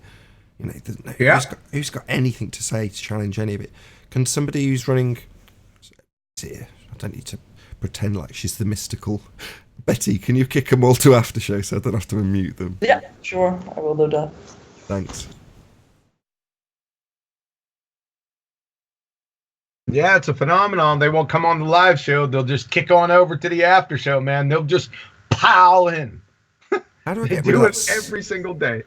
How do I get rid of the stupid tag that says new mentions? Any idea? Oh, I'm doing administrative things. I'm really sorry. Good show, No, John. go Good ahead. show. Well done. You had 154 people watching at peak Outstanding. for your first live show. Do you know how many people I had on my first live show? 4 years ago. It is September. 4 years in September. After doing flat Earth videos for about 6 months, I did the first live stream September 4 years ago. I just went and checked the date. 4 people. I had about 4 people watching at peak. You had 4? On my first live stream. Me and my wife sat down chatting about flat Earth and how it's relevant and how they've lied to us about space. It's nowhere near as right. You go back to over the last couple of days, right? We've been looking at some of John's videos, and one of them was a debate with Rumpus, right? I stuck it out on Nathan Oakley channel, and although there's going to be a slightly more extended version on the Quantum Racing channel, right? But that debate would stand up today as though it went out today. It'd absolutely stand up. If you go back and listen to my first live stream, it's an absolute train wreck. It's all everything that I would advise people don't do in a live stream. Checking sound levels, checking why it's feeding back, pissing around, loads of dead air, and then at the end, a 20-minute conversation about flat Earth. So by comparison, right? So I'm grinning from ear to ear because that was epic, right? That was a properly polished live show, and it's your first ever live stream. Just ace, man. Just ace. 154 people watching on your first live stream. That's just brilliant. Yeah, but that's because of not only you, but everyone else on the panel and BALLBUSTERS. That's not just because of me. Of course, it's not just because of you. Nobody suggested that for a second. How arrogant are you? Oh my God, he flipped it on me. Yeah. No, of course it's no, but I'm saying the rest of it's garnish. Is the material is your material at the end of the day. It's the information that counts. And for all those people that, they're right when they say it looks better if it's polished and it's nice and it's well produced and you've got the nice thumbnails and all that jazz. To a certain degree, I don't really agree. So I just think the information stands on its own. Same applies when people appeal to the what's the right word? The venom that can come along from you. Format fallacy. Yeah, well, I was going to say that it is an appeal to format fallacy, but the venom that comes along with it when you're like, no, you don't understand, you're a pretender clown muppet, and people will criticise that or the stronger versions thereof. Yeah, there's some stronger versions out there. I don't know where they came from. So, John, what are you going to do with your show then? I mean, what's the plan? Can you tell maybe? People? Yeah, it's going to be more. It's going to be more of education. It's not going to be. I'm not going to do what Nathan does because Nathan does that the best, and I'm not even going to try to replicate that. I'm just going to go with my strength and go with more education. I might flip it up every now and again with some guests on, but the majority will be pure education. Science education. We'll talk about logical fallacies. We'll be doing the same things we've done before, only a little bit more in depth, right? That's what I'm thinking of. However, things can change. That's my initial thoughts. Are you still going to be toe tagging people on your show? Toe tags. I won't be on my show toe tagging them. I'll be on Nathan's show toe tagging them, and then taking that toe tag over to my channel. I was going to say toe tags are something that kind of come out of other formats. I mean, you could technically trim a toe tag out of Jose's show if somebody toe tags someone else. Toe tag just means that they've been smashed, right? Mm-hmm. Yeah, I just did one today on your video the other day with Zanuck. I said, here's another one. I said, okay, let me add this to my list. Yeah, but you're making little presentations like you did with Jam Panda and Toady, and I mean you can do those on your own channel in the future. I could. Yes, I could. And just to let everyone know, I want a big buzz over the debate the Rumpus and I had in June of 2016. It's priceless. I was only out here for a couple weeks. I didn't know anyone, right? I was just fumbling and stumbling around, and this debate took place. It was a 7-hour video. Somebody downloaded it. And thank the Lord that they did. And it was Betty who downloaded it, because that channel doesn't exist anymore. But she downloaded that debate. And I'll tell you what, I listened to it last night. And Rumpus, can I ask you a question? How can you even show your face out here? I don't know how you no shame. You got crushed.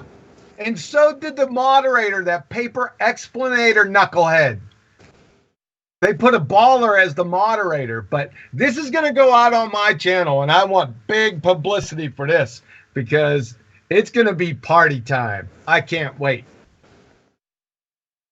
Okay, yeah, good. So you're going to be doing science stuff then?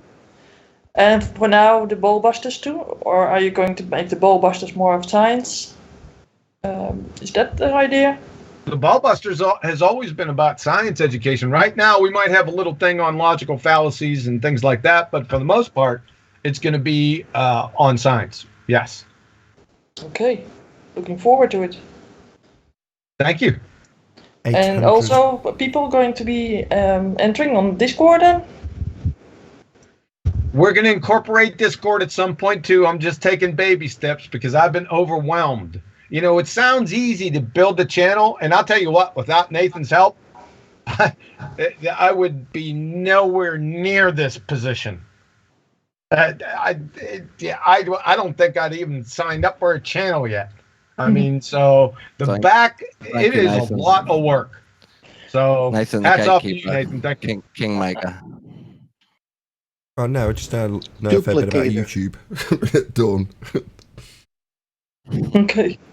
Right, I'm going to drop gents ladies as well, because I got an evening of movies to watch on my big massive telly with my super duper sound system and all that kind of stuff. So. Yeah. Yeah. Hey, Anthony, thanks for coming. And remember, Nice stuff. Yeah. I'm glad I turned up for this one, because John's been moaning at me saying that my presence has been noticed, that it's not there. And I'm like, yeah, that's because I'm in a bit of a quagmire at the minute, John. Give me a minute, I'll be back. And I'm back. And I just happened to be back on the first one. Just so before you go, it's been Anthony, an honour though, and a privilege. Just before you Good do, time. just hold on. You still there? Yeah. You're far better at OBS than I. In other words, I've followed a tutorial, got it working, and have left everything exactly as is. Don't really know how it works. Whereas in times gone past, you've tried to talk me into using Streamlabs and various other things. So I would like to, while we're recording, and this is on record, I would like to nominate you to help Quantum Eraser learn how to use OBS. How does that sound? All right, okay, it's easy. No problem. Excellent. That sounds like Thank you, Anthony. That sounds like a firm That concept agreement. is called shirking, commonly in the business world known as delegating legislation, delegation.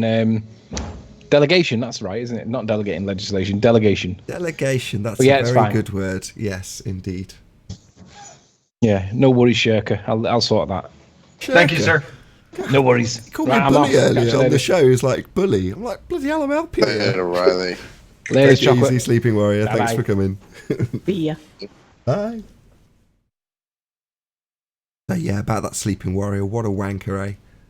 I was just gonna say, what a proper wanker.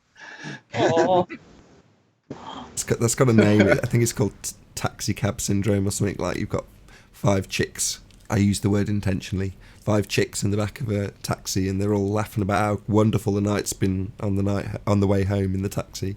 And they get to the first address. The girl gets like, see you later, Susan. Bye bye. Kiss, kiss, kiss, kiss, kiss. Door closes. Fucking hate Susan. That bitch.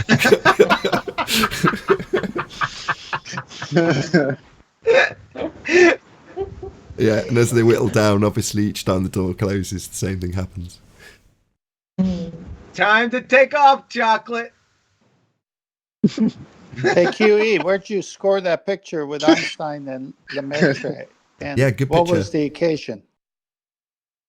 I can't read. It's from the Caltech archives.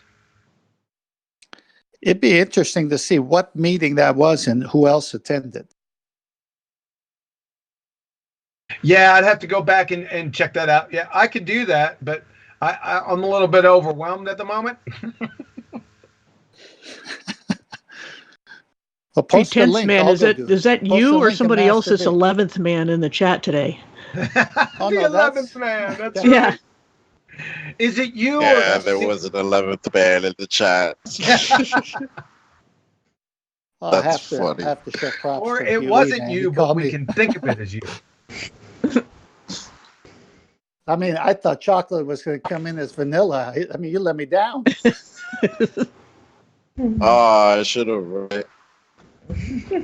I haven't gotten trolled that far yet. So I'm sure somebody will pop up with a sock with another saying. That's funny. Yep. If you want to post that link at Pastor B, I'll go do the research on it and see who else was on it. Who else was at that meeting? You want me to do that right now? Just whenever. It's just I want to. There's two guys there, and then who's the third guy? I can't recall who you said, but then where were they, and who else was at this meeting, and what was the purpose? I mean, that would be interesting to do a little detective work. The other guy was Joe Pesci's grandfather. You know, Mr. Yeah, Ukes. that's what I thought you said. it wasn't. It was Robert Millikan. Oh, okay. He's a Nobel Prize winner. He did a lot of experiments, man. He's the real deal. Yeah, it's just very interesting picture.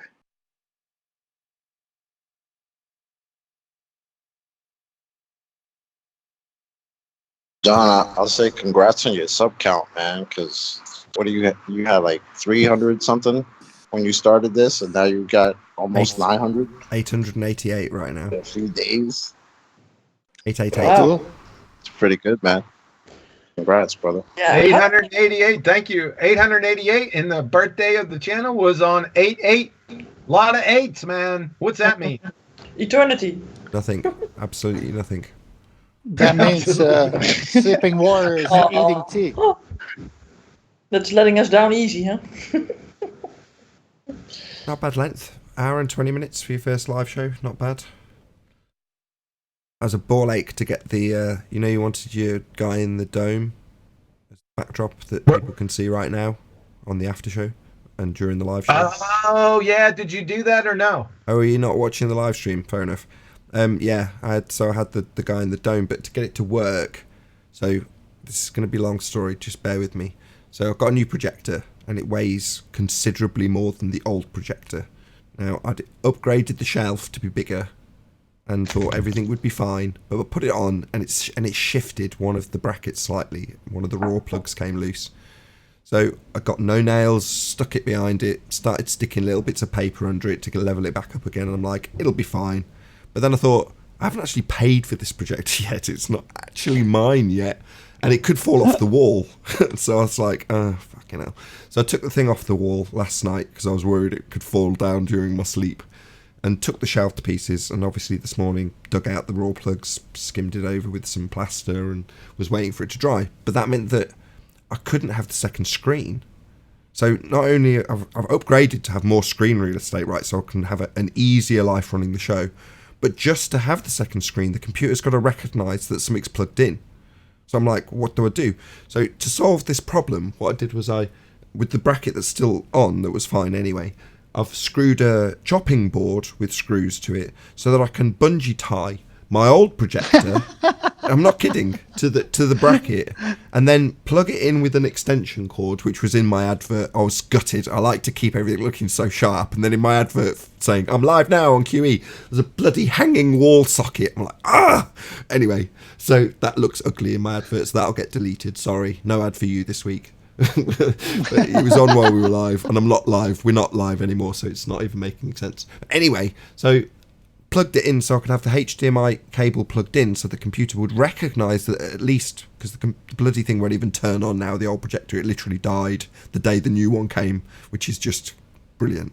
Anyway, without my luck obviously I'm in a position now, no second screen whatsoever, let alone more real estate. But to have it on OBS, so OBS thinks I've got a second screen. I've got to have it plugged in, hence it being bungee tied and plugged in, just so the computer thinks I've got a second screen, so I could actually get that working. And to do it, I've got to go up to my monitor, look at it on a preview screen, line it all up. But this was the most a mill, and this was a really stressful show to run. Just I am fishing for compliments and thanks, by the way.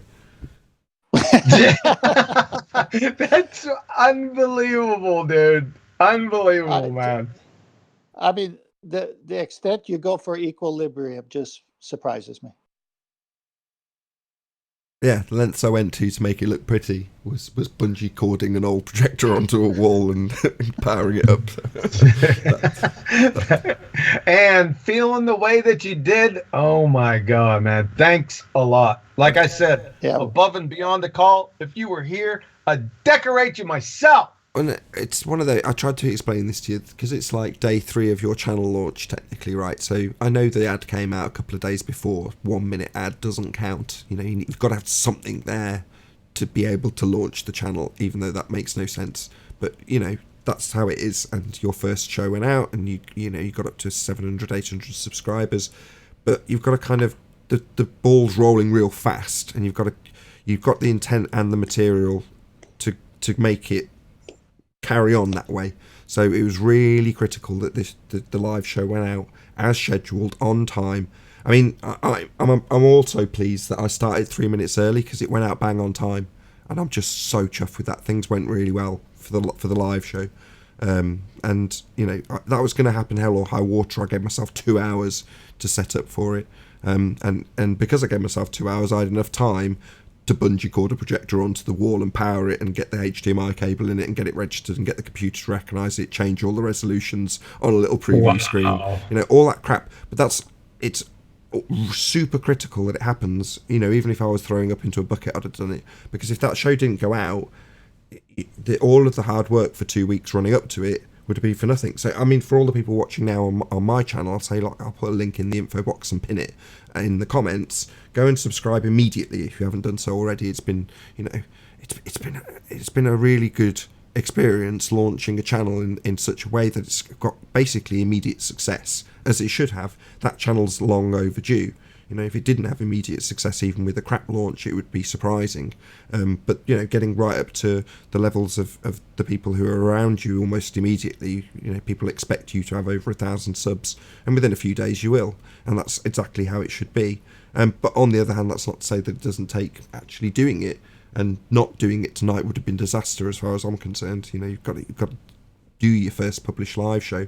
I mean, it might be the case that this lurgy hangs around and we don't do a second Ballbusters next week, but that doesn't matter. By then you've got material coming out every Tuesday and Thursday. There will be other Ballbusters in the future. That goes without saying. So, it's just this particular one was critical, and it was a good length, over an hour.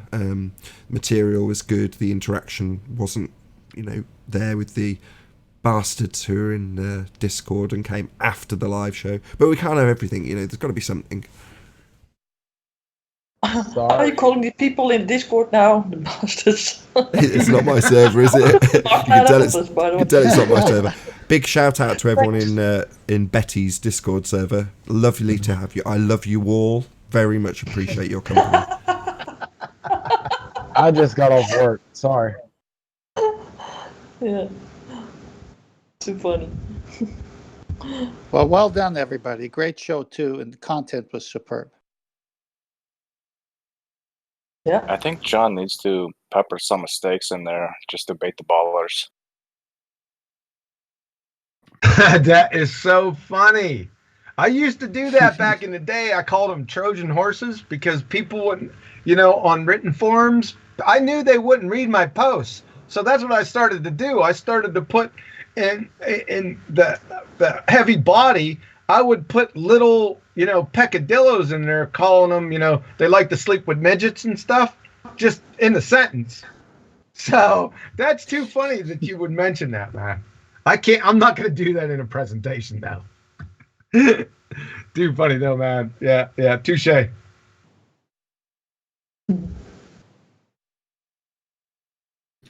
It's akin to a I made a boring. video, Nathan. Again, I Dawn. made a video of us.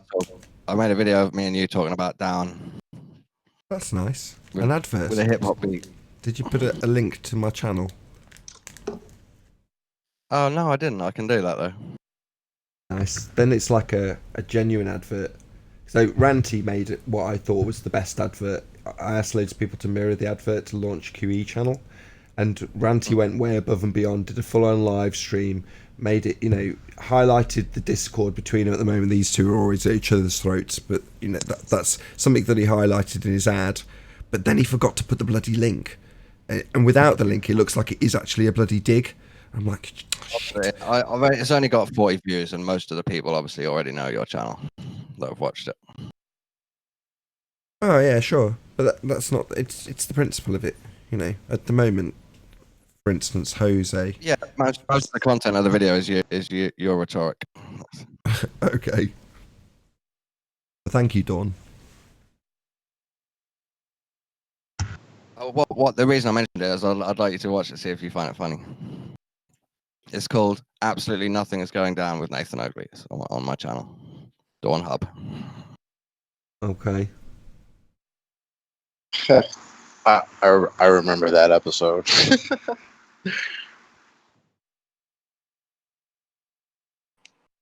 Do you remember the point of that though, Post Dawn? that.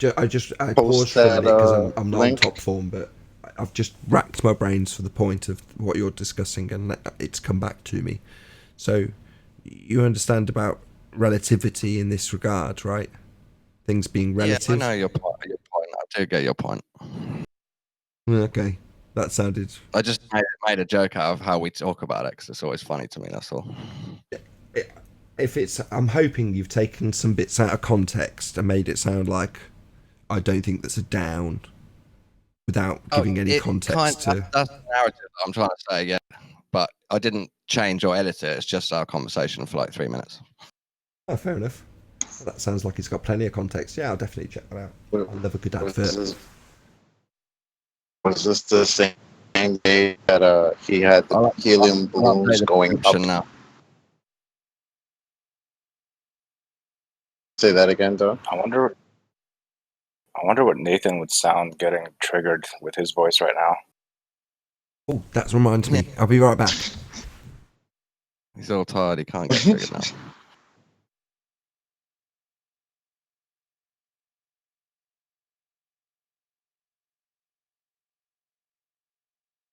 Don, come on, you can do it. What's your channel, Don? Is it DAWNHUB? Yeah, it was Dawn Shredder, but I changed it to Dawn Hub recently. So should Why I put Dawn Nathan Hub? Oakley 1980 in the description? All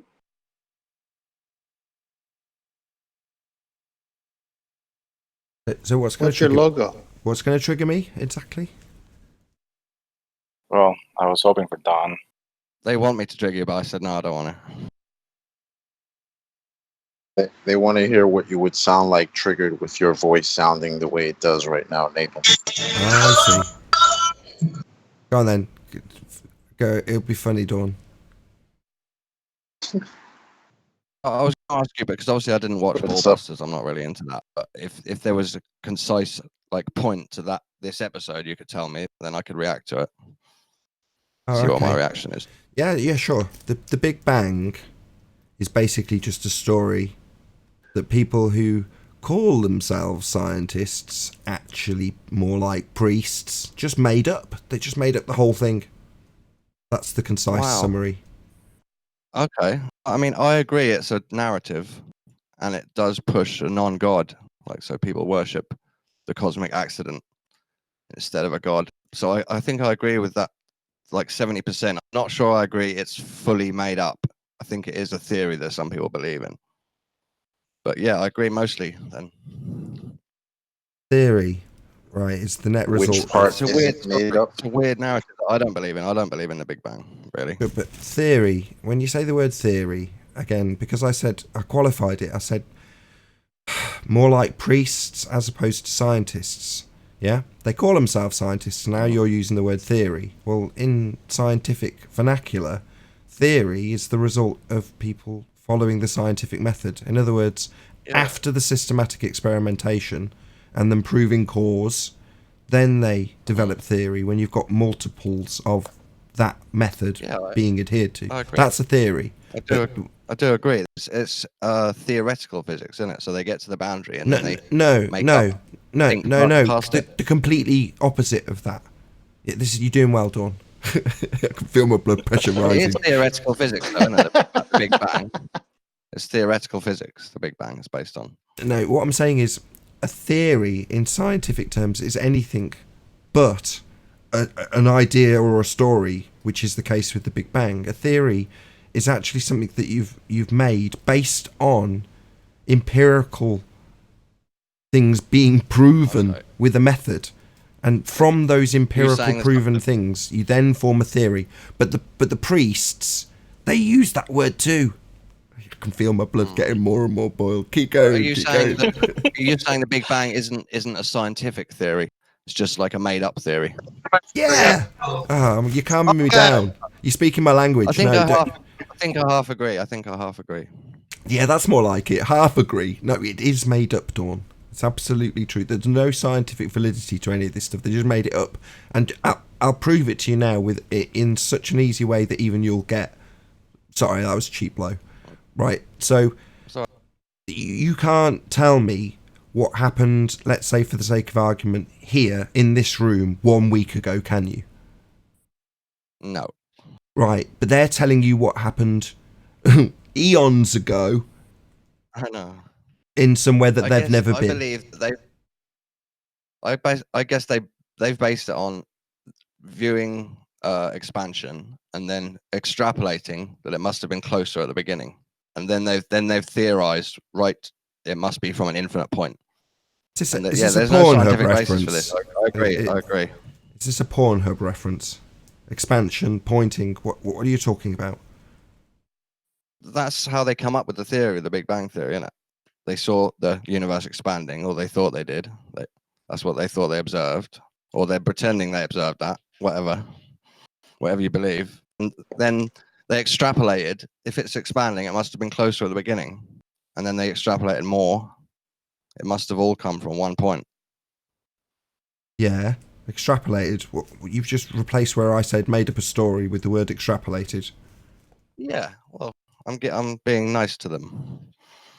What, your priests? You believe this, right? The theorists. Nice to them. So it's not a scientific theory then, right? It's just a theory, just a story. It's nothing scientific about that. Okay, so how do you guys think that all of this started? Intelligence. I have no idea. I wasn't there. Yeah. I think it might have been closer at the beginning, but I think it was intelligence that decided to do it all. It's in the DNA. It's a code. You can't have a code by accident. So the part of the Big Bang I believe in is maybe stuff was closer together at the beginning, because I kind of have some faith that it might be expanding if that's what astronomers are saying. You can't have a code with intelligence and say at the same time a Big Bang, an accident. Which one is it? I know, it's contradictory. Yeah, it is. It's the worship of a non-god. It's the narrative of nothing. We come from nothing. We're just dust and an accident. Which doesn't make sense. It's wrong. The problem is you're talking about what astronomers say, and it's meaningless because it doesn't matter what they say. That's the part where they make up a story, Dawn. What the fuck's happened to your voice?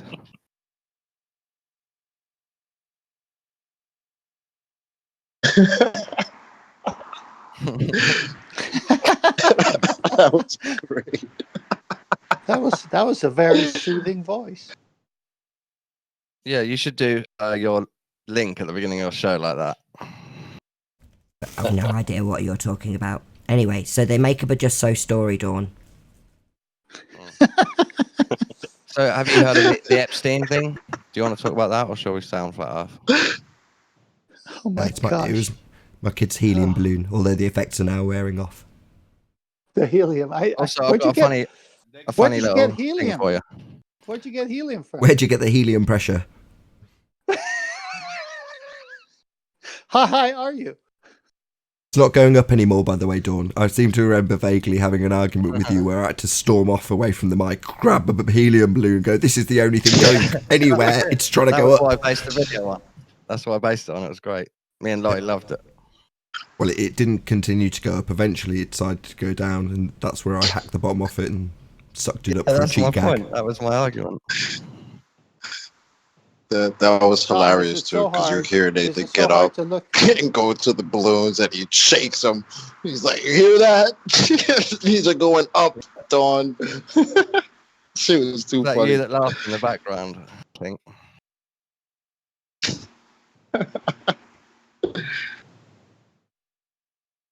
So I've been banned from 24/7 because I control people with one comment and piss them off, and then got banned from Flat Match.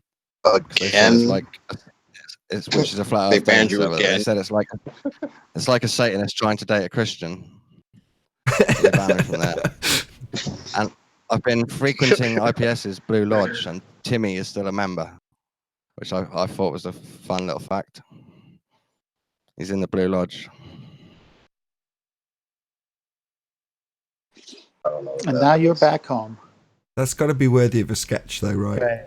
You know, they meet on Tinder and they're walking along hand in hand. They go to the park, go on the swings, and they go out for a meal and start chatting. And what have you got any religious beliefs? Oh yeah, I'm a Christian. Yeah, I mean normal stuff. You know, went to school that was a Christian school. How about you? Yeah, I'm a Satanist. Oh really? Christianity's not a religion. God. I'm following my will. Christianity's not a religion. That bad. It's a cool analogy. I don't think it's that bad of Globe dating a flat earther. My wife's I mean, pretty you much would a get globehead. frustrated with each other, wouldn't you? A lot. Not really. My wife's a globehead. She's a normie. Yeah, she don't care, does she? Well, she's a normie, which is to say that, you know, unlike the people who you interact with, no offence, on a general basis, on your side of the argument, who are fundamentalists, you know, they're expressing their religious belief with dogged determination in the face of any contrary views, opinions, or facts. My girlfriend is the same, a normie. She don't care. She won't even say to me she knows it's a globe. She thinks I might say she's wrong.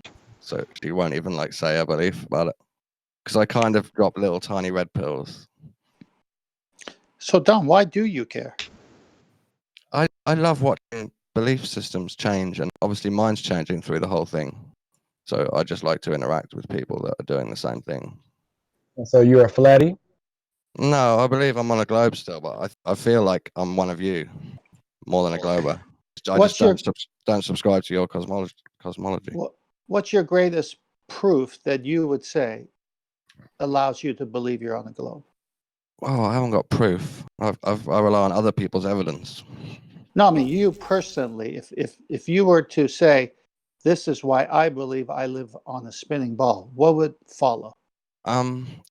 Okay, two things. I see a hard horizon and hard sunsets and obstruction myself, and also I have faith in astronomers seeing a second set of rotating stars in the south. Okay. So these two things. So the horizon, the southern stars, and what was the other? So he's got an affirming the consequent. The so the southern stars is an affirming the consequent form of logical fallacy, and the horizon and the sun are both apparent. In other words, not actual. So the horizon is the apparent position where the sky meets the ground. It doesn't meet the ground, Dawn. It's just an apparent position. Also, you could very easily describe it and even calculate it mathematically as the diffraction limit. So it's definitely. I am relying on apparent observations. Well, that means nothing, though, doesn't it? I mean, well, if I say if you're relying on apparent observations, what you're basically saying is, right, in your photograph, there's a tree in the near foreground and a mountain in the distance, and you go, the tree's bigger than the mountain. I'm just interested in apparent observations. Well, the mountain's definitely bigger than the tree, but apparently, according to your photo, it's not. but that doesn't mean a lot. And I'm saying that the first two proofs you gave, the horizon and the sun setting, what the not actual position of the sun moving. Oh, well, that's useful. What the not actual position where the sky meets the ground, that's useful. Just the appearance of stuff blatantly going behind Earth. That's what I'm talking about. Yeah, that's what I'm saying. So it's Reifying optics. a sphere edge into something that's just an apparent position. You're saying, I know it's something going over a sphere edge. I'm No, it's an assuming stuff's apparent going position. behind it 'cause it looks like it's going behind it, yes. Looks like. Oh, fundy. Fundamentalism. That's what you're now falling victim to, Dawn, in your only proofs Don't you of a think sphere. that about flat Earth? It looks flat. So No, it is flat. When you see something Well, like there you in go, those that's you pictures. being a fundy, isn't Dawn, yeah. So when you see Ranty's pictures, So he we're keeps both doing them. fundies. He keeps going back to Barrow, right? And you just see the buildings. I've done this so many times with so many fundies. I just say building. I just say building, Dawn. There's a building. Traveling around to photograph it. That's fundamentally. You're not listening, Dawn. Try again. I'll start from the beginning and just listen to my explanation. You say it looks flat, Nate. Yeah, it does. Yeah. Now let me explain. When I see the clock tower in Barrow and Finesse, for example, my explanation isn't even required as a flat earther. There is no explanation needed. I say these words, clock tower, and I'm right, because there's the clock tower. Now, to hold a fundamentalist religious belief in the heliocentric model, which is to say you believe you live on a sphere, is to see that clock tower and say, no, we don't see the clock tower. The clock tower seems to be visible because it's a slightly looming, non-standard refraction, holographic projection of a clock tower that sits behind a reified edge of a sphere. I've heard this argument. I'm not done. Yeah, you're not. I'm not even at the end of your fundamentalist belief, and you're saying I've heard it before. Yeah, I just say clock tower. I haven't even finished your belief in this nonsense of a bloody hologram from behind a reified hard edge. On a globe. Yeah. Sometimes we see clock towers on a globe. This is what fundies do. I explain how your religion's nonsense, and you get triggered and talk over me. I'm just explaining your religion back to you, and you don't even like that. You're obsessed with my religion because you're a fundy on yours. No, clock tower. Am I wrong? No, it's a clock tower. Exactly true. Is it? Oh, so who's got the fundamentalist religious belief? I see a clock tower and say, hold on, Dawn, I've run out of helium. Don't get me triggered now. Who's the real fundy here? Oh, why have I not got that? Hey, Dawn, you can see over a flat surface a lot easier than you can see over a curve. Would you agree? I don't quite know what you mean. Well, let me express it a little different. Let's say as far as your eye and the day and the atmosphere allows you to see is, say, 10 miles.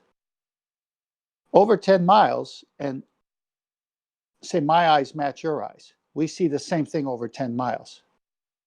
But if it's a curve, and say the curve was within the 10 miles, the thing that we want to see at the end would be lower because it's on the downside of a curve. That's what best describe a ball, right? If we live on a ball or a sphere. Would you agree with that? I think I know what you're getting at. Yeah, if it was a flat Earth and all the atmosphere was the same, we'd see further. No, that's not what I'm getting at. What I'm getting at is this. The globers have already told us the circumference of the Earth, almost 25,000 miles. Right. They've broken that down to 8 inches per mile squared. So if it's a globe, then objects like the clock tower at Inverness, a foot above the water, as I best recall, Ranty took his camera, should not be able to be seen, but it's seen. But if it's a curve, added refraction for nuance. Hang on. But if it's over a curve, then it's a ball and we shouldn't see it. But because we see it over 18 miles, and that means it's not over a curve. At least logically, you do see where we're coming from, right? Yeah, geometrically, yes. Okay, we're looking through brilliant. nature. Thank you, 10th man. Can I ask my question? Hold on, 10th man. Hold on, 10th man. You've brought him back on track, but I still want an answer to my question, right? So Dawn accused me of being the one with the religious belief. So I'm just going to phrase it. Hopefully Dawn won't interrupt. I want to get the full question out there. So who is the one with the religious belief? The one who sees a clock tower and says clock tower. And for clarity, That's me, a flat earther. I am a flat earther. I see a clock tower. No explanation is required beyond that statement. Or the one who says, no, you're not actually seeing the clock tower. The clock tower's not there. It's behind the horizon, and that horizon is actually the edge of a sphere which I have reified into existence. Therefore, it's actually a slightly looming, as you were about to discuss, Storm, non-standard refraction hyena hologrammatic projection of the clock tower from behind Earth curvature, presenting itself as though the Earth was flat for you to see. That's what you would state. So my question is, which is a religious belief? Me, flat earther, clock tower, end of explanation, or you, slightly looming non-standard refraction hyena holographic projection of a clock tower from beyond Earth's curve. You can't really see it, it's not really there, it's just presenting itself as though it looks perfectly flat. Who's the one with the religious belief, Dawn? I still believe it's you. What? The one who just says, so I'm wrong. So hold on, that's okay, you say me. So I just say clock tower. Am I wrong or being religious in that assertion that it's a picture of a clock tower? No, not just in that assertion. That's not right. So let's get it clear. When I say clock tower, flat earther, me, I can just say clock tower. And when you go, yeah, clock tower, because it's a picture of a clock tower. And end of explanation. No explanation is even required for me, the flat earther, not a fundy, not a religious believer, flat earther. I say clock tower, and I'm right. You say, no, it's not really visible because it's too far away on my sphere reification. Therefore, because I've got a sphere reification and I say the horizon's Earth curve edge, then it's a slightly looming non-standard refraction hyena holographic projection of a clock tower from beyond Earth's curve being presented as though it was flat. And you're telling me that I'm a fundy when I just say clock tower. I already answered. Don, your premise is you could see over a curve. With refraction, yeah, it brings stuff over the curve. Yeah, slightly looming, non-standard refraction, hyena, holographic projection of a lighthouse from beyond Earth's curvature. So it's not really there when you say refraction. It's a fucking hologram. Why haven't I got any more helium? Anyway, yeah, it's not really there, according to you, Dawn. So when I say clock tower, you go, ha ha ha, fundy. Yeah, zetetic fundamentalism, when you just say, I see it and it's there. It is bloody there. It's a picture of a clock tower, distinguishable with a clock face. You can pretty much see the hands with the P1000. Now he's upgraded his camera. So yeah, but that makes me a fundy. I look at something and it's blatantly obviously a clock tower and I go clock tower. But that makes me a fundy believer.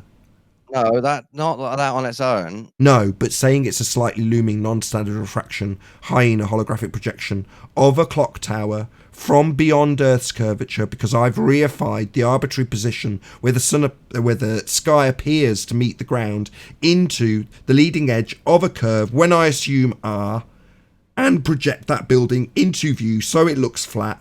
Yeah, that's you with a fundy belief in Earth curve. Not me. Okay, I just see a clock tower. We're both fundies, okay? No, I just see a clock tower and say clock tower. And anybody looking at that photograph that didn't know the distance, anybody who didn't know your fundy belief in what it should be because of the distance would say clock tower. Because it is a clock tower in a picture. It's a clock tower. So I just say clock tower. That's not fundy. That's clock tower. Because it is a clock tower. But as soon as you say, how far was that picture taken? Oh, well, then it's not a clock tower anymore. Because I've got a fundy belief in a sphere. Therefore, that's not a clock tower. It's a slightly looming non-standard refraction, holographic projection of a clock tower from beyond what I reify into the leading edge of a curve. Because the horizon, not the arbitrary position where the sky appears to meet the ground. No, it's an Earth curve edge, not a diffraction limit where the limitations of your camera, eye, or any other lens used to view something reach the point where they can't resolve information anymore. No, it's Earth curve. Because I believe, when I reify a model, the Earth curve is the only thing ever seen in a picture when something disappears. But in this instance, because we can see it, it's definitely a hologram. Yeah, fundy. We know, Nathan. That's the fifth time you said it. So when I say clock tower, I'm a fundy, am I? No, you're a fundy because you believe in holograms when I see clock towers. You believe in Earth curve when I see a horizon. You believe in slightly looming non-standard refraction high in holographic projections of Earth curve clock towers. Preach Why are it you to rumpusing? yourself just so that the Why are you belief system rumpusing me? doesn't slip away. Why are you rumpusing me? Don, Say it a sixth time. Don, Yeah, I let's will. break the tie. Fundy. Let's break the tie. Enforce You're the one with the fundy ideology. belief. I see a let clock me tower. break the tie of the fundy beliefs. Let me break the tie. The Advanced Sea Sparrow surface-to-surface line of sight missile system, Block 1 by Raytheon, 34 miles out, locks in with a 2-degree pencil beam on a ship on the ocean from another ship 34 miles away. That would have to go through 26 miles of water in order to do that if the Earth was a globe. I just took the human nature out of it. How do you tell me the instrument is looking over a curve through water? I'm sorry, dude. I don't care about that. Oh, at all. well, then, in then, any then way. say In it. any Then- way. then you don't care. No. You don't Yeah, he care. does. You It's don't really, You're a liar. really boring, and it's funny to me. You do care, because when he asked you why you could see the clock tower, you said, "Oh, what about refraction?" So you do care. You're all keen. You want to assert the fundamentalist religious zealots' view about the world. You're telling us that refraction would make it seen, when I'm trying to explain 6 times that, You can refraction, Google what, a refraction, hologram? dude. It's a Hologram? known phenomenon. Yeah, when I get to the point, he rumpuses me. Yeah, hologram, mate. When you say, "Oh, what about refraction?" you don't realise that you're saying what we see. I say clock tower, you say hologram. Fundy, religious zealot, not a fucking hologram. Good job, Dawn. Nathan, have you seen the list of excuses for bottom up first obstruction? Yeah, they all get called Earth curve. That's my point. It doesn't matter if there's something obstructing the bottom, and I use my words carefully, then you can be damn sure that it's going to be called Earth curve. It doesn't matter if it's the limitation of the camera, i.e. the diffraction limit. That doesn't matter. Why would it matter that the camera can't see forever? Because in my world, we see forever, and if something disappears, it's Earth curve causing it. But yet you think you've got a strong argument when you point out there's a great big long list of things that can cause stuff to disappear from bottom up. No, and this you isn't call them an all argument. I'm and there asking it if goes you've again seen- when I you've get seen to my conclusion. You call them all Earth curve. Every single one of them you might as well put the letter R next to, because they're all R, aren't they? Every last one of them's Earth curve. No. Yeah, that's the point. Yeah. Yeah, bit of fog, Earth curve. Limitation of the camera, Earth curve. What's that you say? Can't see very far today, Earth curve. Yeah, it's always Earth curve, because every single perceivable reason that anything could disappear into the distance. Perspective, no, that's not real. Yeah, we'll put it in Muppet vision, we'll take away perspective, and when the effects kick in, we can be damn sure we'll call that Earth curve. Every time I say we're going to call that Earth curve, you interrupt me. Yeah, because you're calling everything Earth curve. It doesn't matter what the effect is. I advise my audience regularly to go and check out that list on Tim Osman's channel you're talking about. Yeah, check out all the things they call Earth curve, because they're fundies. Everything's fucking Earth curve in their world. Wait, let's talk about the perspective idea. Does the sun disappear because of perspective?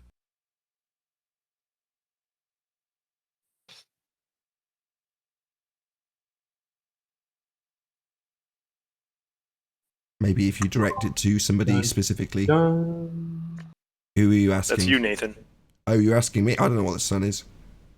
Yeah, but you said that it might disappear bottom up because of perspective. You know it's hot and bright there, don't you, Nathan? Oh, well, you're now translating my clock tower example into the sun. You know it's in the sky. Dawn's going to talk all over my response to you, even though there was a great big long pause for him to talk. You And he's know- deciding that you know now's the it's time to circular. talk, and 10th Man's going to help him out for some reason. Yeah, there was a great long pause for you to reply, I'm Dawn. sorry. I chose to pepper that dead air by talking, and then it turned out the question was for me, so shut up. Yeah, go I ahead, don't know Nathan. what the Tell us sun about is. perspective in the sun. My example was specifically with something on the ground, i.e. a clock. So when it comes to the sun and its behaviour, I literally have no idea what it is. You have no idea why it would disappear? I could make a guess, but I don't know. Could you do some kind of experiment? Experiment, you say? What, establish the cause of the sun? No. Cause of something disappearing. Something disappearing. Okay, let me give you an example. Let's say that someone sneaks up behind you and puts their hands in front of your eyes and you can't see. What scientific experiment, by your definition of the scientific method, could you use to determine the cause of you not being able to see?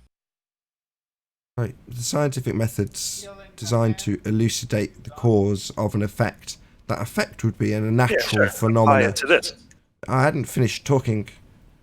The effect would be a Sure, natural... you're kind of off course. I'll try a third time. Let's see how I get on. The effect, if you were adhering to the scientific method, would be a natural phenomena. Yeah? So, in this So you're particular... saying by your definition of scientific method, that was the third you would never time be you've able to interrupted determine me. cause That's the third of someone time. It's the third time your- you've interrupted me. You paused. Yeah.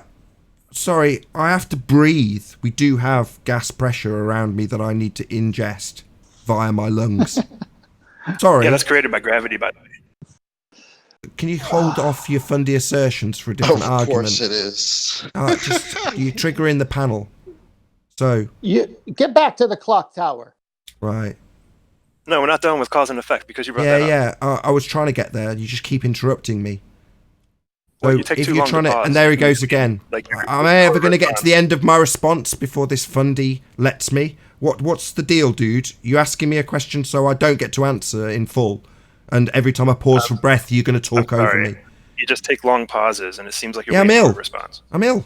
What you want? So, if we're going to establish the cause of a man putting his hands over my eyes, do you think I'm going to be able to establish that? Is it a man-made effect? Or is it a natural phenomena?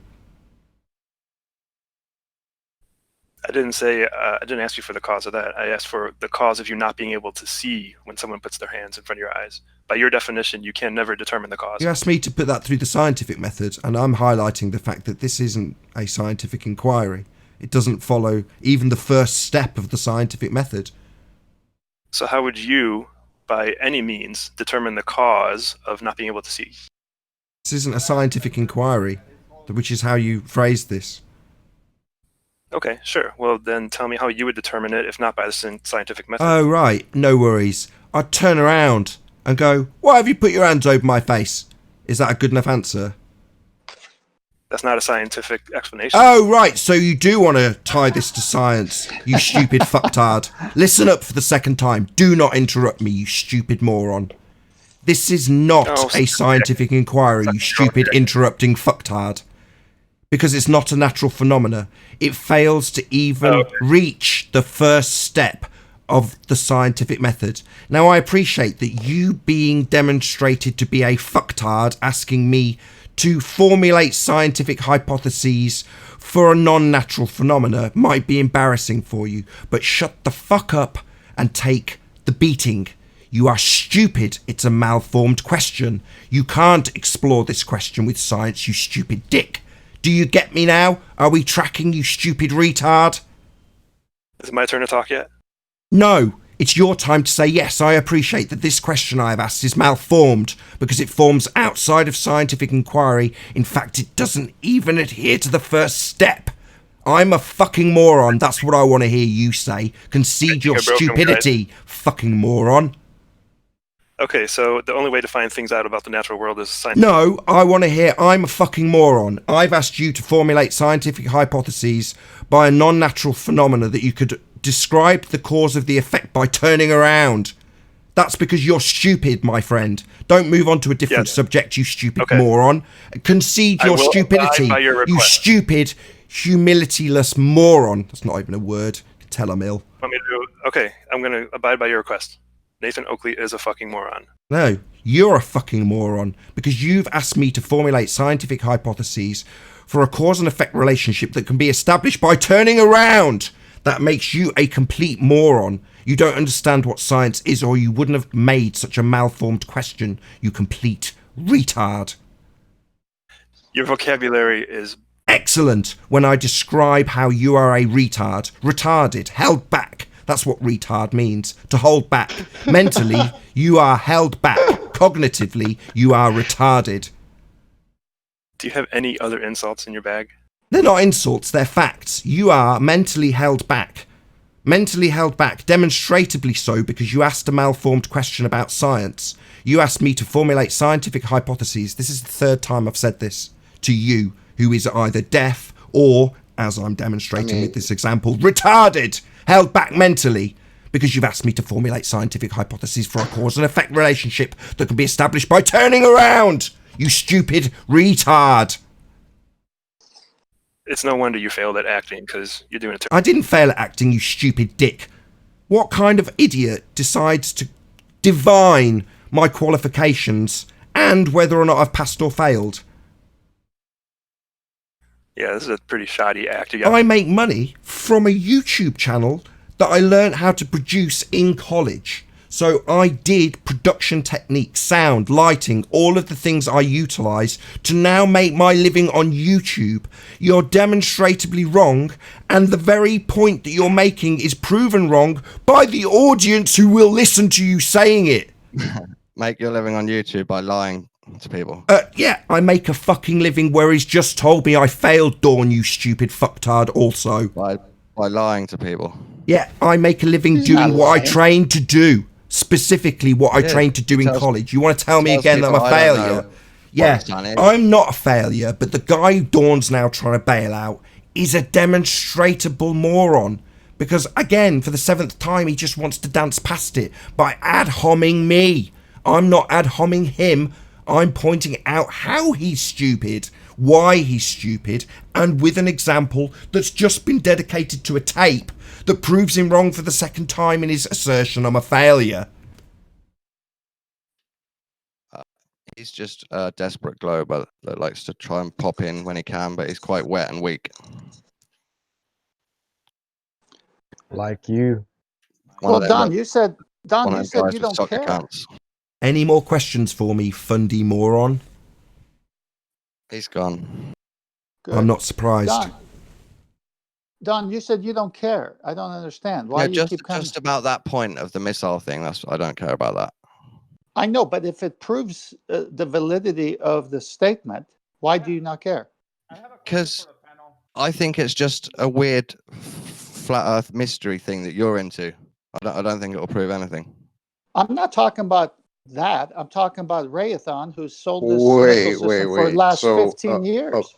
A weapon. I don't care about those missiles. A weapon that's actually used is a weird flat Earth belief thing that you believe things are refracting over a curve, and that's not some weird globe belief thing. Part right? of the belief that's system, what you're saying. Part of the belief system, a little bit.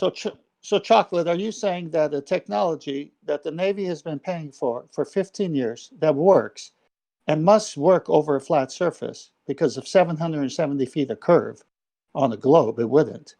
Are you saying that Dawn is not accepting that evidence and says that we have a belief problem? Yeah. we have a belief problem. Yeah, that's what it is. We all have beliefs. Because the weapon is just a belief. I'm making it equal. Yeah, but I wouldn't own a gun if it wouldn't shoot straight for 10 feet. And you're telling me a missile system that shoots over 34 miles and must do it over a flat surface is not proof. I'm not telling you that. Yeah, you are. I'm telling you I don't care about your missile question. It's important. It's irrelevant to me. They're all irrelevant. Clock tower, irrelevant. Doesn't matter what example, irrelevant. Yes, your metaphysical clock tower is irrelevant to me, yes. Metaphysical? No, it's just a clock tower.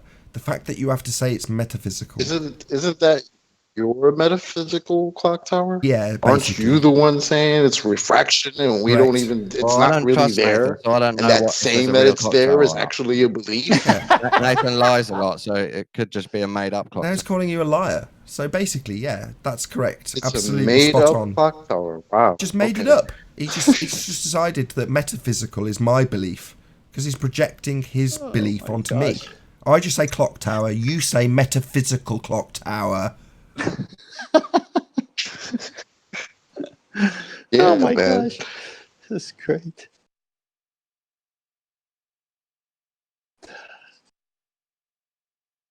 Near cogs turning. I don't get it, John. Maybe Zanuck gets it. Oh, Zanuck was brilliant.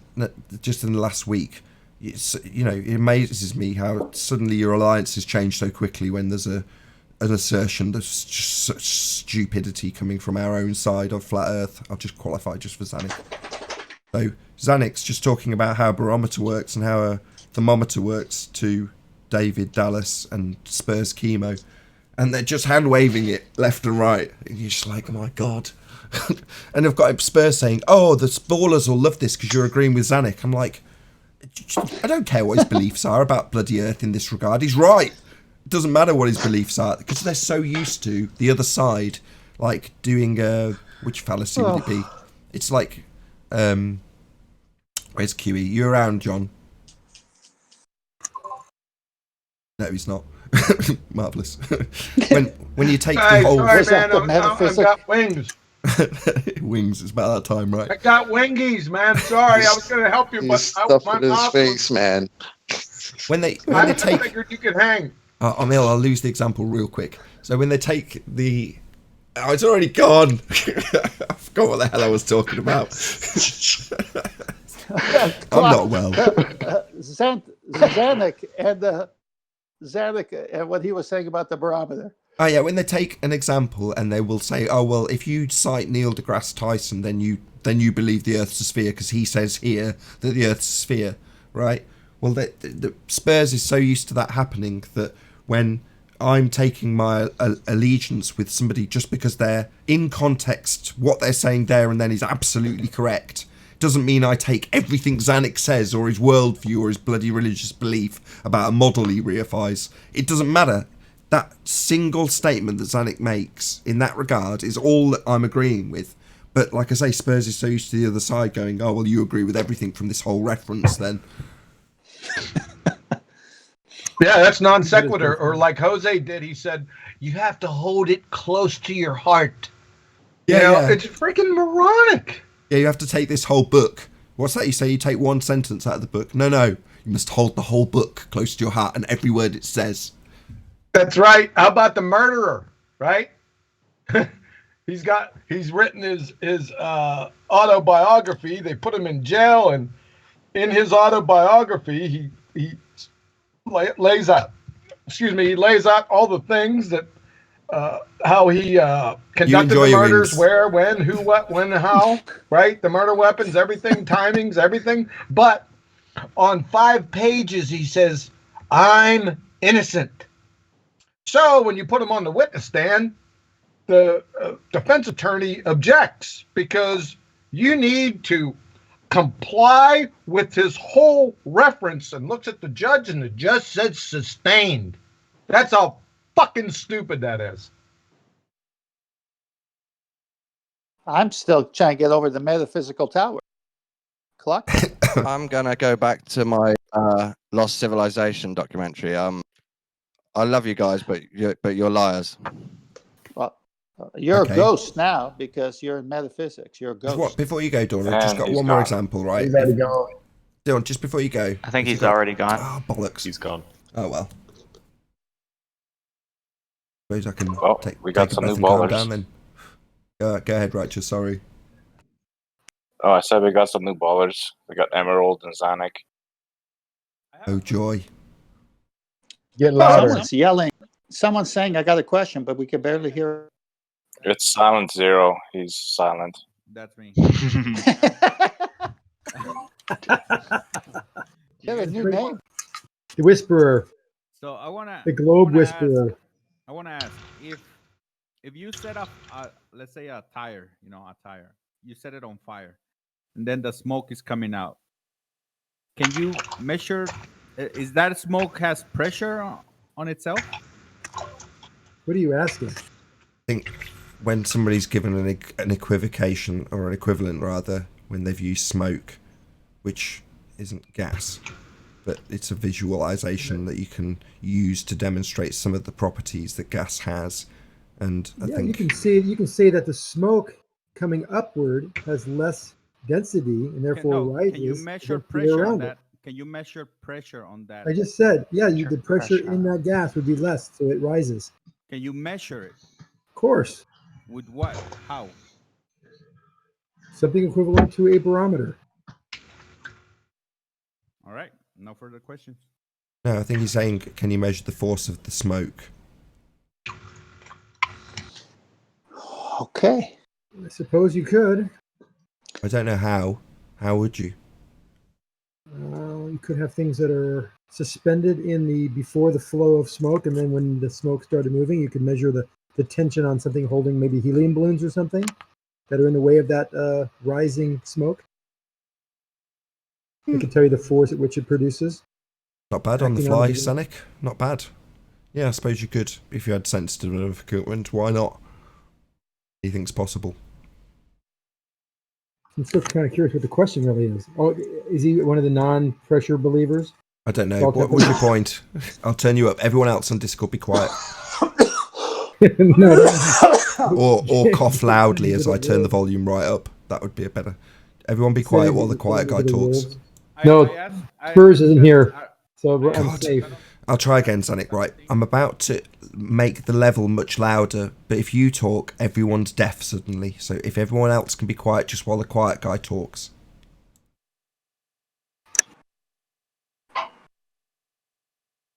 Well, I can switch mic to. Give me a second. Oh, come on, just turn your microphone up or something. That was even too quiet for me to salvage. I'm sorry. Is that better? Yes. Much better. Yep.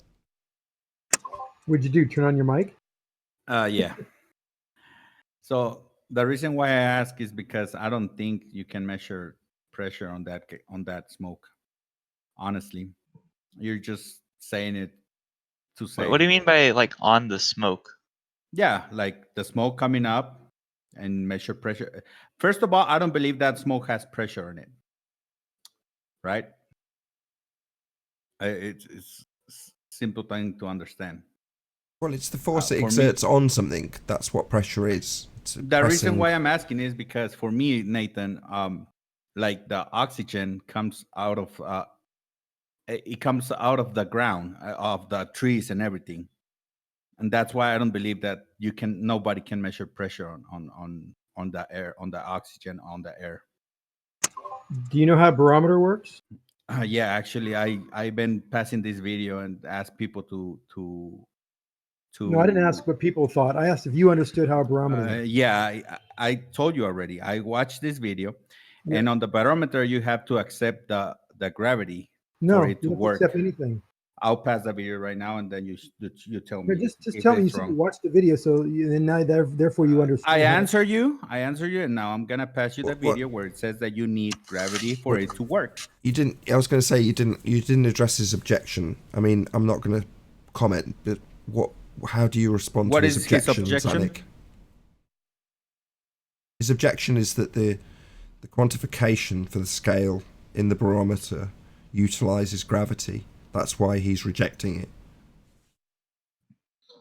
I mean, sure, if you want. Yeah, but if I don't believe in gravity, why would I believe in something that needs Well, gravity? if to you don't believe in measure- gravity, then the only real thing you don't have to accept is the quantification for it, like the exact number given. The mechanics of it are still the same. You have two levels of the liquid, right? You have the pool in the bottom, and then you have the column in the center. And the fact that they're not leveling out to equal the same height shows that there is some outward pressure pushing in. Well, the water Whether is that- whether hold, that- where the water is just held by the vacuum created by the tube in the middle. It's really simple. If you make that tube, if you make Right, it but wider, what hold that- on, what that shows- Hold on, I was in the middle of something. Sorry. If you make that tube wider and the bottom like smaller, that water that is not gonna be able to hold the water the same way. So the vacuum that is created by the water is the one that is holding the whole water in the bottom. And what the science says is that the gravity is pushing on the water. That's why it's keeping it from going out of the barometer. Actually, what I would argue is that regardless of the size of the column, it would resolve to the same height. Because generally, water pressure is just a function of height and not a function of, the volume of water or how much, there is. Width and length don't matter as much as height does in terms of what the water pressure would be.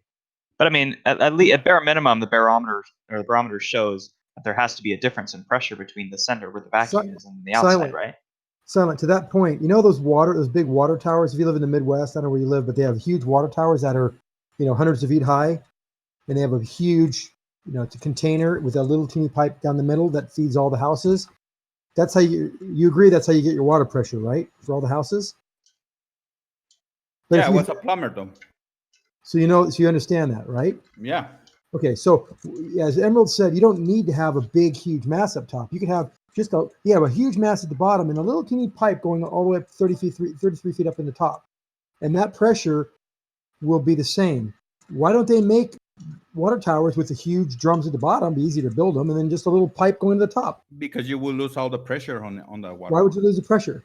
Because the water has to go from a bigger pipe to a smaller pipe to keep the pressure going. No, that's how plumbing on the house works. Sanic. Hold on. Sanic. I build houses from ground up. My turn. Hold on.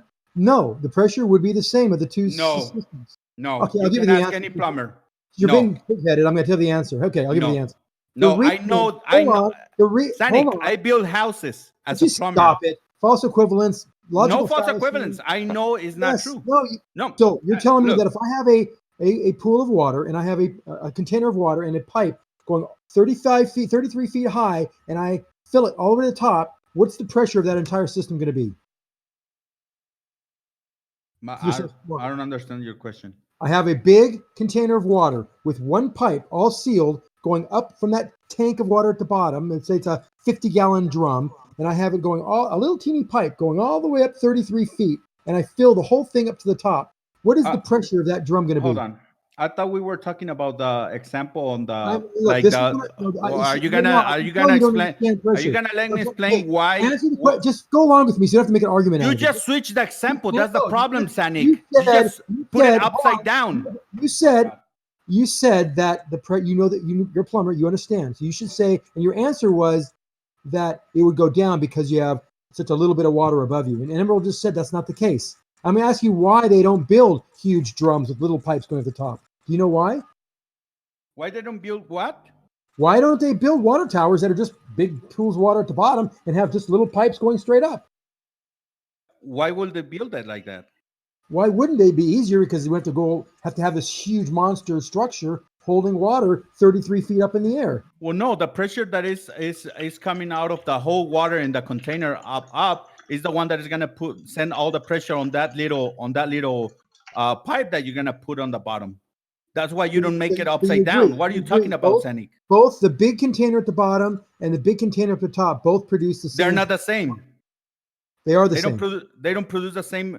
Yes, they do. No, that's what we're saying. They do. So I want you to understand basic forces so we can have a conversation. You obviously don't understand that if you have a pipe going straight up connected to that big huge pool, the pressure of both systems will be the same regardless of how much water you have above yourself. Really? If you put a hose on the pool, does the water goes up on the hose? Well, I'm going to give you the answer. If you just want to shut up, I would be able to tell you the answer because you're not able to think through it because you're a plumber and you think you know everything. So listen. And I'm not dissing any plumber. I'm just saying you because you don't understand it. You say you do, you don't. So the big container up top has all that mass and all that water, and it goes down to a little pipe, and you have pressure at the ground level. Mm-hmm. Same pressure as you would if the big drum was at the bottom, and the little pipe going to the top, filled to the top with water, 33 feet. The reason they don't build them that way is because as soon as you start letting water out, the little tube the level goes down, and the pressure would go down precipitously until it got down to the level of the big tank. That's why they don't make them that way. So it kind of proves the fact that you need to have that water kept at 33 feet to create that pressure at the bottom due to gravity or due to some force. I can call it whatever you want. Whatever force it is, it's acting on that water, and that's what gives you the pressure at the bottom. They don't make it that way, Sandy, because the water will not go up on the pipe if you put it from the pool up. Emerald, take over. Tap out. I'm tapping out. All right.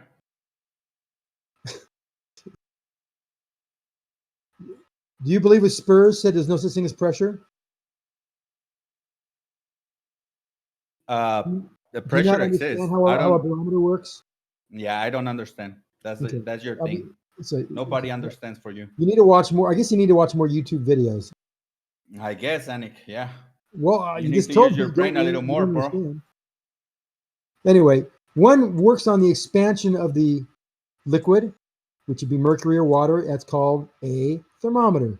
And one works on the pressures acting on the liquid that's open to the atmosphere, and that's called a barometer. And it only works as if you have a vacuum that is trying to work against on the top of the tube. And when those pressures equalize, you have. I didn't want to argue with you, Sandy, because I mean, we 'Cause never you don't get know. nowhere. That's okay. It's fine. Yeah, I don't know. Yeah, You don't know. So just- my example was for Nathan, for him to see this video, because you guys insert the gravity on this, and they accept the barometer as a way of measurement. And if they accept the barometer as a way of measurement, how do you have? are you gonna let me finish or not? How do I have air pressure at sea level? How do I right now? I'm sitting in my room. How do I have 14 just let him finish real quick. I'm done. How do I have 14 psi all the way around me right now? How do I have that? So just rage quit. Okay, I got a question for Zero. If he doesn't believe in gravity, then why does it matter if they use something that doesn't exist? Because I'm a flat earther, and you guys are a flat earther, and you guys are using something that needs the gravity to prove the pressure. What? That's why. Okay, I just got done eating. Okay, hold on a second. Who am I speaking to? There we go. Not with me, John. I don't want to argue with you. Okay. Okay, I mean, I got a question for you, man. It was addressed at me. I just want to give the answer, if that's all good. So, in the same way, sure. you've got relative density, and they describe that with gravity. Does that mean that you would also deny relative density simply because their explanation includes gravity? No, relative density. We don't use an apparatus that uses gravity to measure relative density, right, Nathan? Yeah, there's plenty of them. What's that? Really? Yeah, what's that thing with the divers called? You mean a scale? No, those. It's like it's quite pretty. It looks like a 1960s lava lamp almost, and it's got all these different like glass bobs that go up and down. What's it called? Thermometers. They make thermometers like that. Oh God, I'm definitely on form. It's a lava lamp. It's a lava lamp. Nobody's bailing me out. It's a lava lamp. No, it's giving you pressure readings, and it's based on relative density. I just can't think of what it's called. Nevertheless, I mean, Silent. It doesn't require you to accept gravity. It just whether the mechanism behind the weight is because of gravity or otherwise. Naturally, a liquid that's got, you have a pool in the bottom and a column in the center. You'd expect the fluid under no external forces at all, right, to level out, right? So you'd expect the column to lower down to the same level as the pool. But in this case, it isn't. So something has to be pushing it, right? It all depends on how thick is the column, isn't it? No, it doesn't depend on the thickness of the column. It only depends. No, it doesn't. Put a straw in your Coke. I do want to bet. Coca-Cola. You want to bet? Suck the cola out of the cup of Coca-Cola with the ice cubes in it and your straws in it. You probably have done this before. You suck up the liquid into your mouth, and when you let go, where does the liquid go? Goes straight back down to level in the straw, right? Yeah, that's a straw. Okay. Yeah, now if you suck all up to the top and you put your finger over the end, right? Now you have a barometer. Now you have a barometer. That's how you can make a barometer with your finger holding over the end of a straw with the liquid coming up to the top. And with that, I'm going to say a huge, massive, enormous thank you to all of you who tuned in on the Nathan Oakley 1980 premiering stream, for hopefully smashing the super chat, liking, commenting, sharing, subscribing, and all that good stuff. Be sure to check out nathanoakley.com and the Flat Earth Debate Forum to keep up to date with the community debate. As this is rounding out BALLBUSTERS, I'm going to say a massive, huge, enormous thank you to all of today's BALLBUSTERS, which is, get it right, Chocolate Saying, Betty Van Velsen, Paula, otherwise known as Bible Literalist, and Quantum Eraser, together with Sleeping Warrior. So, thank you again to all of today's after show Discord panel for making this interactive part of the show possible. I've been Nathan Oakley, and I'll see you all in the next BALLBUSTERS.